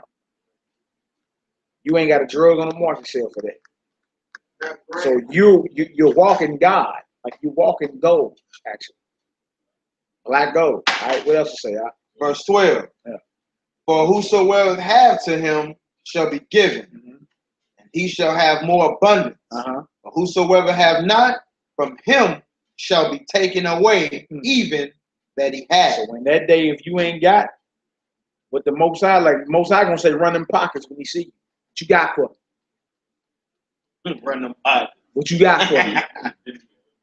You ain't got nothing. You know how you owe somebody some money, and you hit your pockets knowing you ain't got nothing in there. Like, what you got for me? Gonna be old Michael over there. I'm just saying. Like you People when the money will get to the king, it was a running pot. Ooh, I pray I'm stacked. Hey, I pray I'm Lord, I'm stacked. empty in the finances, but I'm rich in spirit. Yeah, I pray I'm stacked. I know you ain't looking for no big head Ben Franklin. Hey, That heathen over there roasting. he on the road. He over there roasting in the lake of fire. For the barbecue. I hope you ain't looking for that. I ain't nowhere near gonna make it. But you know, if it's heavenly riches, y'all willing, I'm there. I will say. verse 13. Therefore speak I to them in parable, because they seeing, they seeing, see not. And hearing they hear not. Neither do they understand. So he speak to them in parables because they don't understand. They may see what's going on, but can't see. They may hear what's going on, but really can't hear it. But if you can't see it and you can't hear it, you can't understand really what's going on in front of you. That happens all the time. You be right in the midst of something finna go down, don't even recognize what's about to go down. So he say, that's why I speak to them in parables. You got the mysteries, they don't, so I got to speak to them in parables. I got to basically dumb it down a level so they can get it. You see what I'm saying? Let's read, Hebrew. Verse 14. And in them is fulfilled the prophecy of Isaiah, which said, by hearing ye shall hear, and shall not understand, and seeing ye shall see, and shall not perceive. For this people's heart is wax gross. This people's mind, heart is lab in Hebrew, or lave, it means your mind. Your mind is waxed or grown gross, grotesque. What else to say? It says, for this people's heart is wax gross. And their ears are dull of hearing, and their eyes they have closed, lest at any time they should see with their eyes, and hear with their ears, and should understand their heart, and should be converted, and I shall heal them. So the understanding means you can be healed. If you don't have the understanding, it means you're sick. Right. You're sick. You know what I'm saying? The wrong understanding can make you spiritually sick out here. You could miss the kingdom. If you understand, you could be healed. You can be converted, meaning repent, mind turned on the right path, and you can be healed from your sickness. All right, what else you say? Verse 16. Yeah. But blessed are your eyes, Mm. but they see. Yeah. And your ears, but they hear. That's for everybody in here and all our brothers and sisters that we know around the world that have some bit of truth. That Starting with us. You feel me? Like, blessed are your eyes, man. You know, it may seem like nothing right now. You know, you getting talked about, mocked. He's a black Jew, girl. You know, whatever they call you. He's in a cult. He's, you know, he's radical. You know what I'm saying? Any of that. Any of that. Like, it may seem like you're insignificant now, but hey, the have-nots are way better than those that have right now. When the system collapses and it goes under the caste of society, everybody's scrambling, you feel me, and committing suicide, you're already used to it. You've been in a recession since 1619. You've been in a recession. What you mean there's a recession going on? And, you know, the debt ceiling need to get raised. It's going to be a government shutdown. That's been what it is for us since we arrived here. You've been in recession. All right, what else to say, Al? Verse 18. Yeah. Hear ye therefore the parable of the sower. When anyone heareth the word of the kingdom and understandeth it not, then come the wicked one and catcheth away that which was sown in his heart. Y'all hear that? See, so he gonna break down this whole parable. If you hear the word but you don't understand it, like how many people you done spoke to since you done understood a little bit and they didn't understand? I just recently had somebody tell me, F my gospel rap, God agree. Yes. I just sliced him up with 1,000 scriptures. Yeah. He laughed. Oh. I'm telling him, you know, we're going to be saved from the last of past years. Our people going to be redeemed. Yeah, that's right. And so he told me I'm worried. How am I worried about saying you going to be saved? Yeah. Right. I ain't got nothing to say to you. Yeah. And get this. And get this. You know what I'm saying? As we reading here, this is somebody, you know what I'm saying, they get we give them the understanding, they don't understand it, and they say that wicked one comes. So it's like, man, you gave dude the truth, and let's just say he didn't really understand what you're saying, but then here come grandma ops. You just don't know what they talking about. Yeah, maybe you right. A wicked one that came and took away that little bit that was on his heart, on his mind. And now it's gone now. Not only that, he chooses. Yeah. They let you know the spiritual war that we actually are in. Because it may be the big mama, it may be the homeboy. Yeah. You ain't gotta listen to them niggas. You feel me? Like, say it again, bro. Yeah, but you don't understand that. Like, you don't understand that the wicked one is using them to straight cast doubt in that person's mind. Like, this is straight spiritual war that we are in, no doubt. So we say, if you hear the word, understand it not, then cometh the wicked one and catcheth away that which was sown in his heart. Right? What kind of person is that? It says, well, we get verse 19. Verse 19. It says, when anyone heareth the word of the kingdom and understandeth it not, then come the wicked one, catcheth away that which was sown in his heart. Yeah. This is he which receives seed by the wayside. Remember, the parable was about a sower going to sow seeds. Some fell by the wayside. So in your life, when you out here breaking off the word, right, and you spit the word, they don't understand it, and the evil one come and catch that which was sown in their heart. You can look at that person and say that's someone that received seed by the wayside. You let the devil, Satan, get to him. Yeah. You know what I'm saying? And that's a lot of our people. Majority of the people you run into gonna be that. You know what I'm saying? They're gonna be someone. Majority of the people you run into gonna be someone that don't make it to good ground. Yeah. And even to like what we own, since we own that parable, these two verses here, Mark 4 and 14. The sower soweth the word. Like when we plant the seed, giving them the word. It says, and these that are by the wayside, where the word is sown, so those that we giving them truth too, in other words. It say, but when they have heard, Satan cometh immediately, and taketh away the word which was sown in their hearts. See that? So when you bring out that truth, guess when Satan coming? Immediately. He coming immediately. Yeah. You know what I'm saying? They be like, yeah, here comes somebody. Think about it. We go on the street. There's always that one knucklehead Negro that think he knows something, want to come up and not argue. He want to argue. That's what I said. He want to argue with you. Who wrote the Bible? You know, the white man.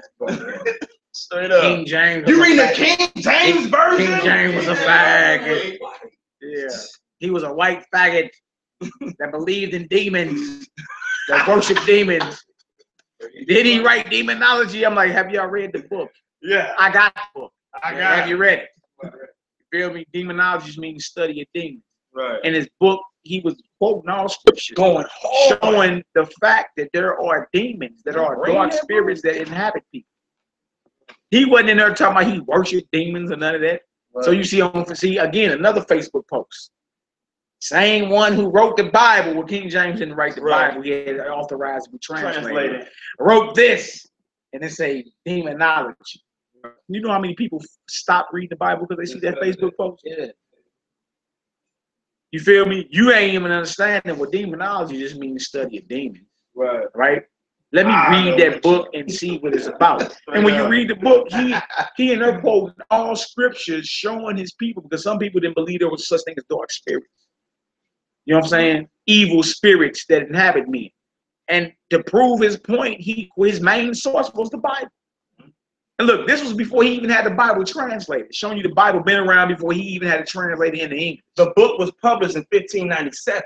So, like, for example, when I be dealing with this little knucklehead Negroes, you know, I did that video, King James on Trial. Yeah, no doubt. Documentary. No doubt. And in the documentary, I was saying, let's just say we're going to look at it from your perspective. Let's just say if he did. You know what I'm saying, in 1597. My question is it possible that this man could have repented from his sins and then turn from it, and then have the Bible authorized to be translated in year 1611? Think about some of the stuff you did 14 years that you ain't so proud of. Right. So if we gonna look at it from that perspective, is it possible? I mean, just one shot of a doubt is possible that he could have turned from that. If you say yeah, then stand down then and hear what we got to say about him then. You know what I'm saying? If you're gonna look at it from that perspective, which ain't the truth. Right, it ain't even the truth. It ain't even the truth. Read, you be like, man, this brother was a diehard follower of the Messiah. Man, he was banging. The Basilica Duran? Yeah. Come on now. They don't read. Yeah. Majority of people that straight up don't read it. Somebody tells them, don't read this book of serious Bible. Yeah. And they re-quote that. Yeah. Like I travel with it, little Chase. That's right. We get her done. They ain't probably playing no game. There ain't no white boy right there. Nah. I see that. He look like my uncle. Straight up. I ain't gonna lie to you. I got an uncle named Willie. He look just like Willie. And here go his relative. Shout out to Willie. You feel me? And there go his relative, King Charles. Yeah. Who was known as the Black Boy. The Black Boy Inn. Google it. That's right. Google the Black Boy Inn. His face on the Black Boy Inn. It's a hotel over in Europe. Yep. In England. That's King James the 6th and the 1st right there, man. Yeah. Straight bruh. He wasn't no white boy or he wasn't no faggot. He was a straight bruh. He had 9 children with his wife. By Annie of Denmark. And told us his son, hold that picture up again. Yeah. He told him in Basilica and Duran, there are crimes that you never forgive. The bounding crimes never to forgive. One of them was being a sodomite. Yeah. You know? This one is called The Negro Question, Part 6, in 6 volumes by Lee Cummings. And it says the 13th Black Colonies. You know what I'm saying? I go in and talk about this in my documentary. It's on YouTube. It's called King James on Trial. It's long as ever, but it's worth it though. You know what I'm saying? It's long. You got know me. You know, I'm gonna make them 3 days long. Yeah. But it's worth it though. But hey, the brother's very, very articulate with it. And scrupulous. But this right here is called King James the 6th and the 1st and the Reunion of Christendom by Cambridge. Studies in early modern British history. That's a bro right there, man. Zephaniah on there. Straight T, bro. That's a straight brother. Y'all got it twisted thinking it's something it ain't. Yeah. You know what I'm saying? His name's James Charles Stewart, and the average Negro who talk about him don't even know, first and foremost, there was more than one King James. About 7 of them. You know what I'm saying? So if you're gonna use this argument, how are you saying that King James? First of all, what was King James' real name? They don't even know. They just make these arguments and repeat what they heard somebody else say. That's true. No. That's true. Straight up. Let's get into Don't it, get man. too far off that. It's all good. Yeah. You know? The nation need to see that. Yeah. Y'all reading the white man's book. No, we not. Yeah. Oh, sis, write down the Negro Question Part 4 too. It's known as the missing link. You know what I'm saying? That's going into how we ruled in down in Europe. Man, the is right here. Yeah. This is right here with King James right here. Yeah. There he is right there. Yeah. You know Sis what I'm don't be saying? playing. Sis gonna order. Yeah. She don't play no game. Yeah. I'm gonna read this first quick prayer if you don't mind. Go ahead, bro. Okay. It says this on page 8 of the Negro Question Part 4. It says, I know that this image of a black King James can be a little confusing because of your Western education. But this is the truth that is known by the rich and the elite in the world. What I wrote back, brother. And then it says, that was the reason I pardoned all of the English historians and professors before I got into the bowels of this book, because before he got to this page, he was giving testimonies of historians and people in Europe that was attested, saying that the people of Europe were dark people, saying, you know, telling how hype they was, how they hair looked and everything. And it's many books, man, like Ancient and Modern Brits, Nature Knows No Color Line. But David McRitchie. Yeah, Sex and Race. Yeah. You feel me? Like, Jay I got Rogers. a whole bunch about Jay Rogers. I got a whole bunch of books at the crib. Go right into it. Yeah. That's the brother, him and had me start building my book collection. Yeah, Negro man, look, our people ruled every continent on this planet. Yeah. So it says, I had to get your mind ready to receive the truth. King James came from a long line of black Scottish Stuart kings. Right. 343 years of rulership in Scotland. Now check this part out. This is the part I wanted. The Stuarts, because remember King James' last name is Stuart, which comes from what swallows means dark or black. So it say the Stuarts not only ruled in Scotland, they ruled France, Spain, Ireland, and England, Britain, and Wales. All right. King James was able to rule all of these lands because all of these people were of Iberian or black descent. They were the same people. But yeah, I'm gonna stop it there because just watch the documentary King James on Track. Yeah, bro, go into deep detail. And pull all them books. You feel me? Any book you can pull, look them up on Amazon. Yeah. A lot of them, they started to skyrocket in price. Yeah. We started buying them before everybody got, before a big rush started hitting. Like that book Judea Trims on the Rome we got, that book go up to 10 grand now. I got it at the crib. Yeah, it go up to 10 grand, Is it? bro. Up to I ain't 10 selling. grand. I'm not selling. I ain't selling it. I got mine at the crib. Man. How much I get it for? Because I bro, got you mine remember for $20 when I first got it. And look, Judea Trembles on the Rome. Judea Trims on the Rome. Yeah. Yeah. And By Rudolph did I bring Windsor. it? Yeah. I ain't selling. The other book we got, the Basilicon Duron and Free Law Monarchy. Yeah. That book right now is like $3 grand online. Yeah. Nope. Not selling it. I got that deal for like $15. Hey, Brew right here. That's right. He said King James was related to Kenneth the Niger. Now remember, Niger comes from the word black. Acts 13:1. Nobody call you nigga. It says AKA Kenneth Duck, right? Was for Dublin. Hey, he going in. He talked about he just said from Dublin, Ireland was named, because remember the capital of Ireland is Dublin, which means black. And in this book that we just got done reading, it's on page 41. What are you talking about? That's right, bro. Where we at? But look, that's all type of history out there, man. It's real easy. What's the name of the book? Which one? Judea Trembles on the Rome. That's the one we were just talking about. Yeah, check it out on Amazon. I got that at the crib, baby. Yeah, because you remember when I first told you jack the price up, you was like, "Nah, bro, you get it for cheap." I'm like, "Nah, bro, Yeah. nah." I'm I found out about all them books 12 years ago, boy. I started buying all of them. I'm playing catch up. Let me get that. I'm playing catch All of up. them was cheap You had a then. good head start. Yeah, all of them was cheap then. Hey, but Nehemiah and them send me a list of books. I went and got them all. Yeah, I'm playing catch that's up. when that bro he used to come to class with his rolling suitcase. Straight up. And I still told it around. Which one? Judaism. Yeah, look up the other copies. That's when you I mean, that's still hella. Yeah. Yeah. Hey, look up for a new copy. And look up used. What's the name of that book? Lost Tribes in the Promised Land. Oh yeah. Man, that sucker like $5-6 grand now. Yeah. Like all these books we got. I got that book for $40 back in the day. 977 right now. Which one? Judaism. Look up for a new copy instead of the new or used. This used. Yeah, you see what I'm saying? Now look up new, yeah. All right, come on, Hebrews. Get it.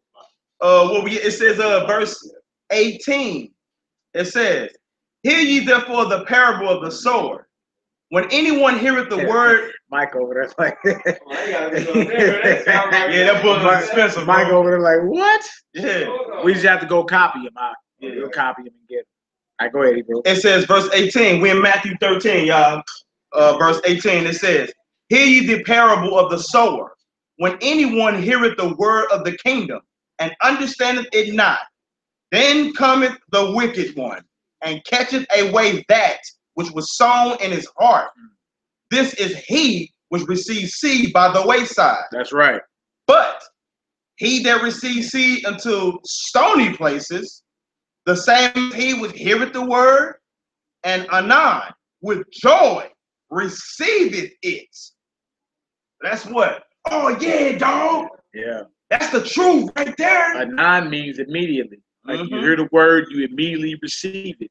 Nigga, shalom, Hebrew. All right, I hear you. Like about this. Like where everybody was all amped about Kendrick Lamar. Yeah. And all these other cats, Kodak Black. I'm like, we was on the radio. I was like, look, we'll see, man. Like, you stop bragging about somebody finding out they Israel. How about you hollering when they start enduring? You feel me? They go through all the hellfire missiles and all that. They go through all this ups and downs and rejection. Holler at me in a couple years and see if they fire still on. You feel me? I don't be amped about all that, man. Like Chingy in St. Louis found out he was an Israelite. 2 seconds later, he denied it. 2 seconds. He made him a song and then denied it. Yeah, I check out that Judah. I got a song called Judah. Yeah, King Judah. King Judah. But then I'm saying, so a lot of our people get emotional with that. Like, as soon as you heard somebody found out they was Israelite, you start rejoicing. You know what I'm saying? Just read the enemy coming at you. The enemy coming right at you. Holler when there's some endurance go down. You know what I'm saying? Yeah. That fiery trial. Yeah. 1 Peter 4:12. Come on, bro. All right, it says, verse 20, "But he that receives seed into stony places, the same as he which heareth the word, and with anon with joy receiveth it. Yeah. Yet he have not root in himself." That's that brother that was in for 6 months, made powerful videos and all that. You feel me? Then fell off. You know what I'm saying? That Yerushalayim cat. Come on, Hebrew. He received it in stony places. He had no root in himself. Soon as somebody throw you a question, you can't handle it. Out of here. Soon as throw you a question. You know what I'm saying? That'd be the problem. You ain't got to answer it right then and there. You can say, "Let me get back with you." That's right. Yeah. Come on, Hebrew. Verse 21, "Yet he have not root in himself, but do it for a while." He endured for a while. But when tribulation or persecution arise because of the word. Because of what? Because of the word. Come on. By and by, he is offended. Tribulation come, people get to mocking, people stop liking you, your breath stink, you ain't got no money. Oh no, I ain't signing up for all that. Yeah. Scripture says you will be hated for my name's sake. That's right. You already know what's going to happen. He making friends. The application of what you're doing. Verse 22, "He also that receives seed among the thorns is he that heareth the word, and the care of this world, and the care of this world, and the deceivableness of riches choke the word, and he becometh unfruitful." Tell me the carnal pleasures of this life. That's somebody that receives seed amongst thorns. And seen plenty of them brothers come and go too over the years. Shorty don't eat You know what I'm saying? Shorty can't eat no books, B. Right. I I'm back to the money. Get to the money. I done seen that so many times. You know what I'm saying? But that's because the carnal pleasures, right? Woman talking crazy, burning a hole in the side of his face, baby pampers. You know what I'm saying? Mm-hmm. Sometimes you go through it, man. Like you first coming to the strip, man, all type of hell break loose. You lose jobs, family members. You lose your fame, all type of stuff. Especially with somebody that was in the streets. People loved you, and you know what I'm saying, man. You start seeing they only loved you for what you was able to provide. Right. As soon as the liquor ain't getting poured no more, and the blunt stop getting hit, and You ain't entertaining them like you know you what I'm used saying? to. Like you just like I got lint in my pocket, but you know you feel good on the inside because you straight like, man, look, man, I'm gaining understanding every day, all praises. You understand? But it takes a strong individual to know that. Like if you step into the scripture 1 foot in the world, 1 foot in the scripture, you're gonna fall off. You gotta let that go. You gotta let that go. You can't even play with the streets and the Most High. You know what I'm saying? Like straight up, you straight fall clean off if you don't lose your life behind. Like real talk. So that these are those that receive seed amongst thorns. That's right. Thorns choke the word, you become unfruitful. You not even bearing no fruit. What good are you? What did the Messiah do to the fig tree? It ain't had no figs. Oh, look, can I read it real quick? Yeah, please do. Matthew chapter 7 and verse 19. Every tree that bringeth not forth good fruits is hewn down and cast into the fire. See? So if you ain't bringing forth fruit, you chop down, you're useless. You know what I'm saying? Like you ain't, like if your whole purpose is to bear fruit. The knowledge that you got, the seed that was planted is supposed to be fruitful. It's supposed to be a fruition happening. You're supposed to be bearing fruit. If you ain't bearing no type of fruit, what good are you for the kingdom? You feel me? What good are you if you ain't bearing fruit? When the Messiah ran across the fig tree on his way into Jerusalem and it didn't have no figs, he cursed the fig tree. He cursed it. Made no more figs grow on you. And the tree withered away. The disciples was like, dang. Like, how quick it is with the Messiah, what you just do? And he cursed the tree. Like, look, you ain't, if I come to you and I'm hungry and you a fig tree, but there's no figs, you ain't serving your purpose. You see what I'm saying? And so that should be a message to everybody up in here. Like, man, look, your whole purpose is to be fruitful with this knowledge. Check it, So that's why it ain't never, hold on a second. It's never a problem with anybody. Like, especially when we be on Facebook, I see brothers and sisters dropping jewels. You feel me? Holding certain brothers and sisters' feet to the fire. What y'all doing? Wake up. You know what I'm saying? That's good. But you supposed to be doing that. You supposed to be trying the spirits of your people to make sure they ain't milk toast. They ain't in slipper mode. You know what I'm saying? They shoes ain't off with they feet ain't up with their shoes off, ready to snooze off. Wake up. Feel me? This thing about to blow and y'all around here still in y'all feelings about what? Nothing. You ain't bearing no fruit. And if you're unfruitful, he just spread it. You're going to die. Your end is chop him on down and he's firewood. So tag him back. Get him out of here. Go ahead, bro. Yes. Matthew 5:13, real quick. You are the salt of the earth. But if the salt have lost its savior, wherewith shall it be salted? It is then therefore good for nothing, but to be cast out and to be trodden under foot of men. See that? So if salt has lost its saltiness, its savor, its flavor, you know good. Israel is the salt of the earth. You the heartbeat of the universe.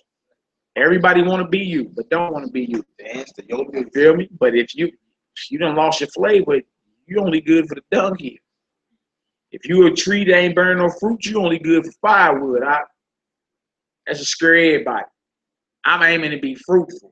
You feel me? To fall on good ground and spread so much seed that, hey, you know, that's your testimony in that day. You know what I'm saying? How many people y'all done ran into in the truth? Well, not even in the truth. How many people you done ran into and say, oh, man, I've been on that. Right. You feel me? Like, nigga, I done known you my whole life. You ain't never said nothing. Matter of fact, how I seen you act don't reflect nothing about what we supposed to be talking about. Nothing. You feel me? That's a dangerous spirit to be in. I've been known that, but you ain't fruitful. You ain't telling nobody nothing. You see? All right, come on, Hebrew. Finish it out. Verse 23. Yeah. But he that receiveth seed into the good ground is he that heareth the word and understandeth it. Yeah. Which also beareth fruit and bringeth forth some 100-fold. So he hear it, he understands it, and then he puts it into action. You see, he's fruitful. He hears the word, he takes it in, and not just hearing somebody just singing something you don't understand. He understands what he just took in, and now he put it in action. Start bearing fruit. All right, go ahead. Some 100-fold, Yeah. some 60, Yeah. some 30. Beautiful. You see that? And that's what we should be aiming to do. All right, we're going to finish off that Matthew 13, but go to Luke 19 for me. All right, 12, around 12, last one, 7. Now, trip off this. Again, the whole thing is accountability. You don't have the truth to sit on. That's not what you got it for. You don't have the truth to brag about what day the Sabbath day is. Right? Then you find out what day the Sabbath day is. You don't eat no pork no more. You know, keep you a few feast days. You figure you made it. Wrong answer again. Wrong again. That's what OG told Daniel on the radio.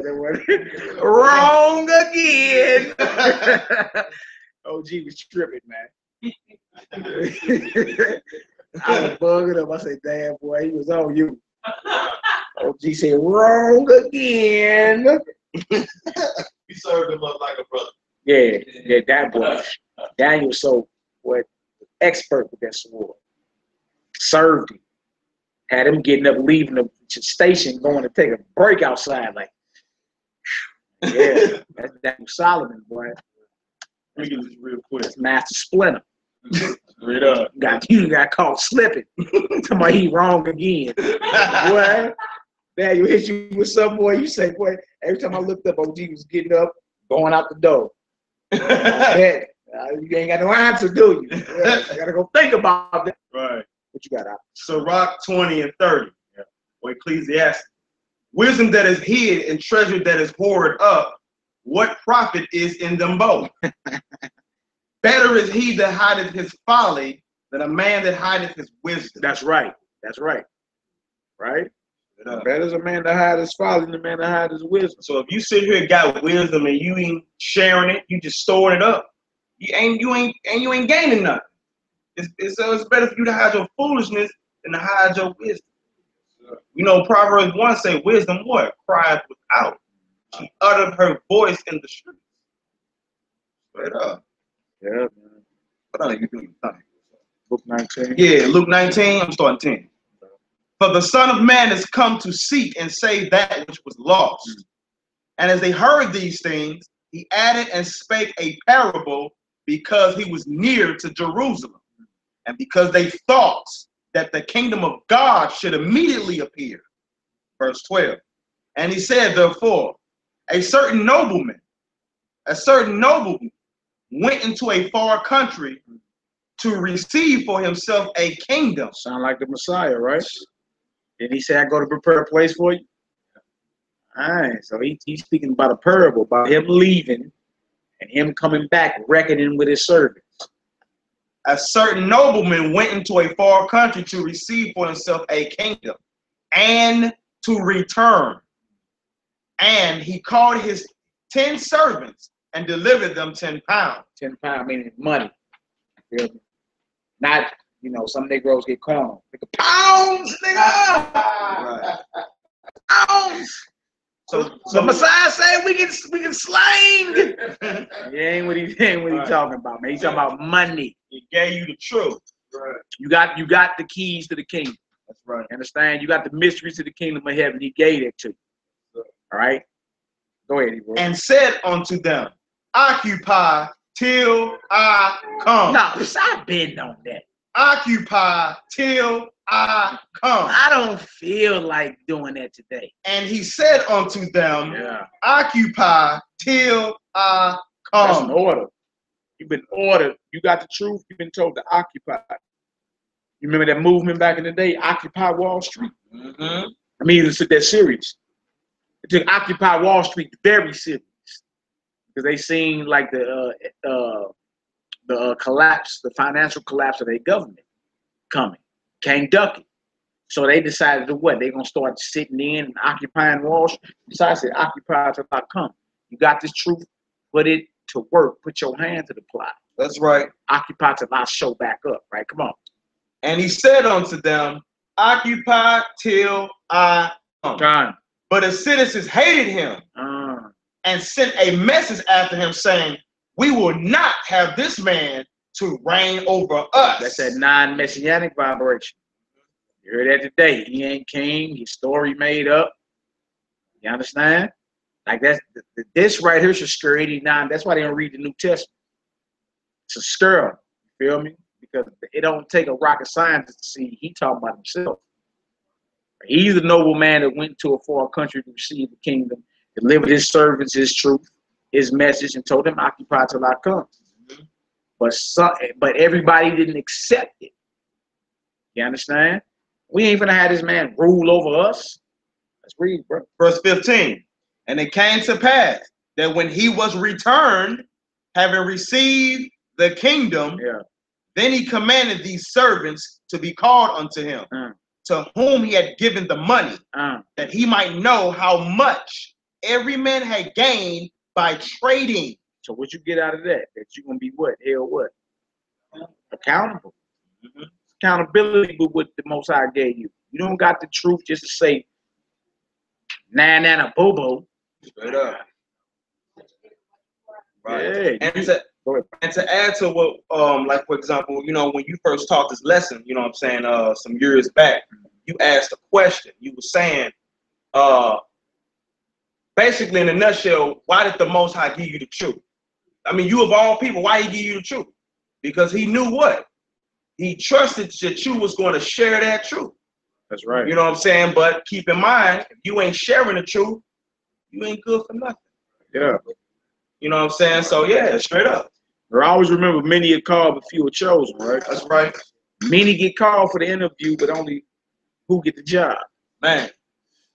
Only one person get the job. You understand? So you don't have this to play around with. That's something our people got a problem. We to this day we love to play. You feel me? Love to play and act like the Most High gonna, you know, play double dutch with you. Hopscotch. This right here say when he show back up, where my servants at? Open them books up. What you done did with what I get? Run them pockets. What you got for them? Boy, that should scare everybody. You feel me? And it's true about how many times you went lackadaisical. You got lazy in the spirit. You knowing he's showing back up, like what you got for him. Like watch some of them old mafia movies and somebody come short on them books. Watch the movies. Why I love watching movies like that because it let you know, like, look, if man can hold you accountable. Feel me? With they little big head Ben Franklins, what you think the Most High gonna be doing in that day? Think his son gonna be doing in that day? You feel me? You got the truth, and your whole spirit is what I've been on that. That ain't nothing. I've been on that, dog. That's what you say. Yeah, been on that. Come on, Hebrew. Verse 16. Yeah. Then came the first, saying, Lord, or Master, your pound have gained 10 pounds. So what you gave me, I was what? With it. I was what? What do you call it? What do he do with that? Increase, or what's another word for that? Well, y'all thinking. See, we got the hood up in here. We thinking carnally. But what we've been reading about, what about the tree that bears what? So he was fruitful. You know what I'm saying? He was fruitful. He received 1 pound and increased it to 10 pounds. He was fruitful. Feel me? The truth he got, he spread it and gained more souls. He was going in 10 times. He 10 times his Lord's money. Come on, Hebrew. Verse 17. And he said unto him, well, thou good servant, because thou hast been faithful in a very little, have thou authority over 10 cities. You see that? You 10 times my money. Well, okay, have have authority over 10 cities. Rulership getting handed out to Israel in that day, to its faithful elect. Rule 10 cities. The earth is yours. You're gonna be ruling the earth. That's right. Walk around like Yeah. That's how I actually. That's how we. Actually, that's how I operate now. Hey, me too. Hey, I walk up in the store. I probably ain't got a dime in my pocket. I walk up in that deal like I straight. I own this place. You feel me? Straight up. Yeah. Good job. I'll give you a raise one day. Right. Or me being petty, you fired. Yeah. Yeah, I might give you a raise one day. You said that's you. Hey, keep up the good work. You fired. Oh, y'all is fired. Is fired. Yeah, they smell it. They smell it. You don't walk in timid. Like, look, people smell all types of stuff. They smell your fur, how timid you are, your head down. He ain't no threat. You walk in, boy, like, hey, you got the world on your shoulders. Hey, you mess around, be getting stuff for free and everything. What's going on? Yeah, I've had it happen. Yeah. Yeah. Yeah, I've had it happen. I done caught an APPAREL tripping one of the sisters one time. Not even a sister I knew. I'm saying just some sister. We was at right here on Clara and MLK at the little gas station right there. I'm saying that left the crib, ran down there real quick. APPAREL was in there just trying to talk all hip to the sister, you know, dogging her little taste. Like I aired the whole place out. Aired it out. Who you talking to? And that's a daughter of Zion. She don't know what I'm talking about. You feel me? Right? I'm like, that's a daughter of Zion right there. That's one of my sisters. You dig? And he straightened up so quick, back got straight, like, dang. Like, the hot bean. Yeah. You know what I'm saying? Hurried up, bagged the stuff up. You feel me? Yeah, you over there falling asleep. That's how he was, huh, bro? That's how he was, huh? Yeah. That's how he was, though. My like, bag of stuff up ain't charging none of this. You know what I'm saying? Like straight rep. Like, man, I'm talking to none of my sisters like that. You crazy? That's a daughter of Zion right there. Big. I always come in there. They know me. I can walk in again like I own the place. You feel me? But he was talking hill. There was some other brothers in there. They just laughing. What's wrong with you, nigga? Like, this nigga talking bad to the. You feel me? She don't know no better. She may have not been worth nothing, but nah, you ain't gonna get that off of my watch. You know what I'm saying? But when you put them APPARELs and any other nations on notice about what it is, they know. They be like, man, yeah, hold on. Feel me? Bag their stuff up, ain't even charging. You know what I'm saying? Hey, have a good day. You daughter of Zion, remember that. I wanna please you. Yeah, walk like you're royalty. You know what I'm saying? Later for all the loud rapping. Like, get that together. You know what I'm saying? Okay. All right, that's what it is. But that's how you gotta be, man. Put them on notice. That's what's coming. You know what I'm saying? So let's give them early warning. That's it. All right, what else we got? Verse 18. Yeah. And the second came saying, Lord, thy 10 pounds gained 5 pounds. Thy pound have gained 5 pounds. He lost. Right. 10 then brought back 5. He paid him back. Yeah. So his pound gained 5. He wasn't as fruitful as the first brother, but he was still fruitful. So you ain't got to be in competition with the brother next to you. It ain't about no vainglory and competition. As long as you fruitful. You ain't got to be as fruitful as that next brother as long as you fruitful. Do what the Most High called you to do. Stay in your lane. You know what I'm saying? They show you right here, you ain't even got to be, he ain't have to be 15 or 20. He came 5 less and was still rewarded for it.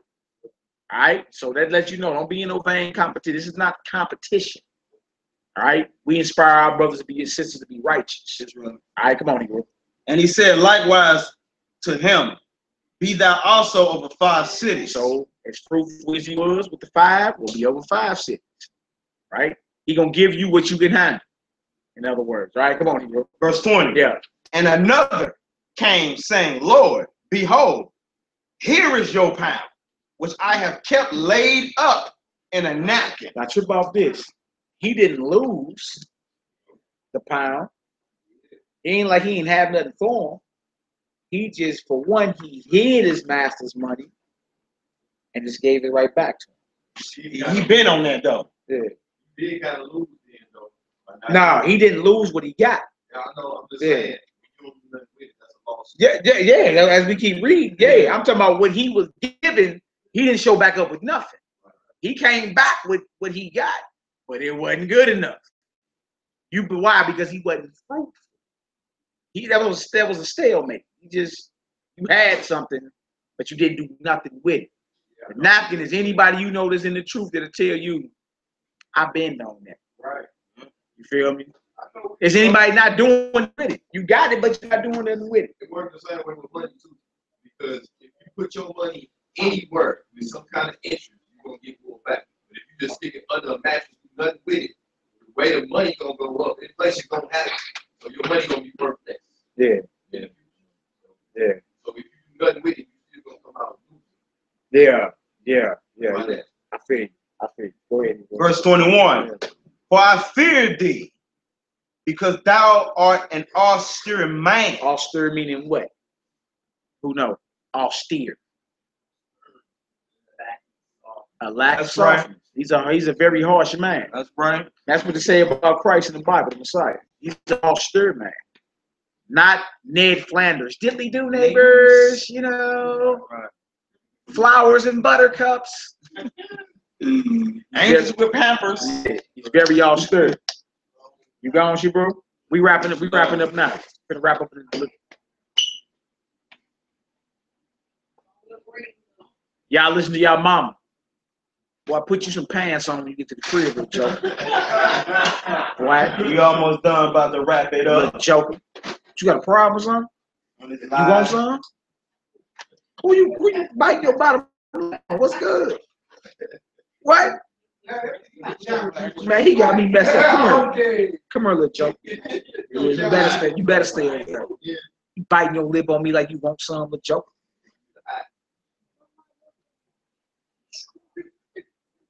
Y'all good? We're gonna wrap up in a few minutes. Y'all listen to y'all mama. Hey Cam, we banging next time I see you, boy. Yeah.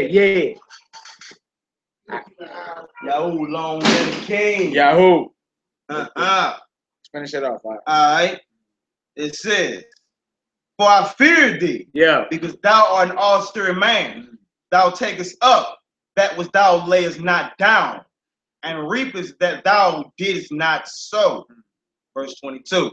And he said to him, out of your own mouth will I judge thee, thou wicked servant. He called him a wicked servant.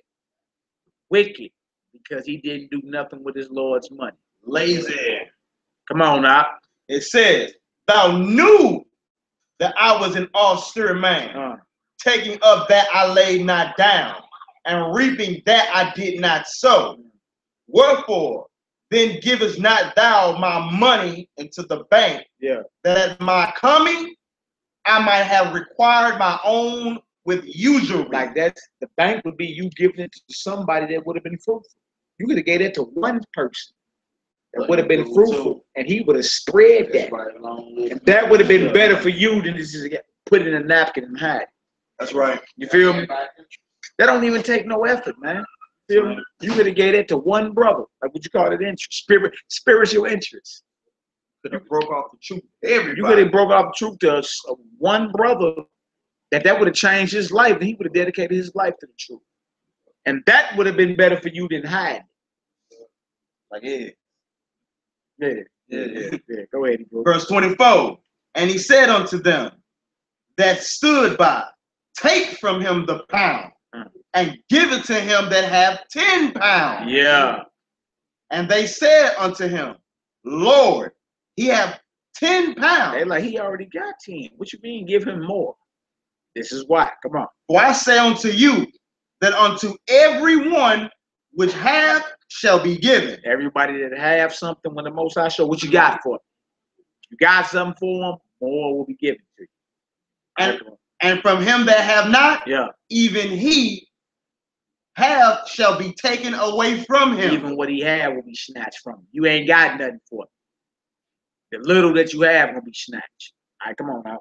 But those my enemies. But those who? But those my enemies. There are enemies to the throne of the Messiah. Period, point blank in the story. Those my enemies. Go ahead. which would not that I should reign over them. Remember the beginning of the parable. We don't want this man to rule over like these non-messianics out here. Come on, Hebrew. Bring hither Uh-huh. and slay them before me. That's the judgment for him. Anybody opposing the throne of the Son of God will be slayed right before him. He gonna be giving his servants order to bring him right on over here. Toe tag bag him, bring him right here. You feel me? Get him gone. Right? That sounds like an austere man. And that should put enough fear into anybody that will make you say, you know what, let me make sure I make my calling and election sure out there. You know what I'm saying? Let me make sure I stay steadfast in the movement. Go ahead. Tootie said, tell you that them niggas cotton boots ain't no. Tootie, stop clowning. Shalom, sis. Tootie over here clowning, man. You supposed to be up here. What you You're doing? supposed to be here. You know what I'm saying? It's all good. Mina on there too. We on your head. Yeah. And everybody else who's supposed to be up here, man. It's Of all good. the days, I'm finally here. You a no show. Yeah. But it's all good, man. Shout out to our sister Ursha, you know what I'm saying, for letting us come through. Yeah. I got Jan, sister. Definitely appreciate it. Right on for the brothers coming through. Let this not be our last time, man. You know what I'm saying? Y'all be doing it on Wednesday, you said? No, Fridays from here on out. Yeah, sis done brought the chicken, even I don't eat that. We gonna bring the Shabbat on in. Nah. Yeah, he the, We ain't changing the door. We done brought some chicken. Get that way from shrimp fried rice. oh no No. shrimp fried rice, man. But look, with that being said, all praise to the Most High, the God of Abraham, Isaac, and Jacob. That's right. Now the glory of his only begotten beloved Son, long live the King. 2017 year to push. Strap up a backup, man. That's right. All praise to the Most High. Yahoo! Yo.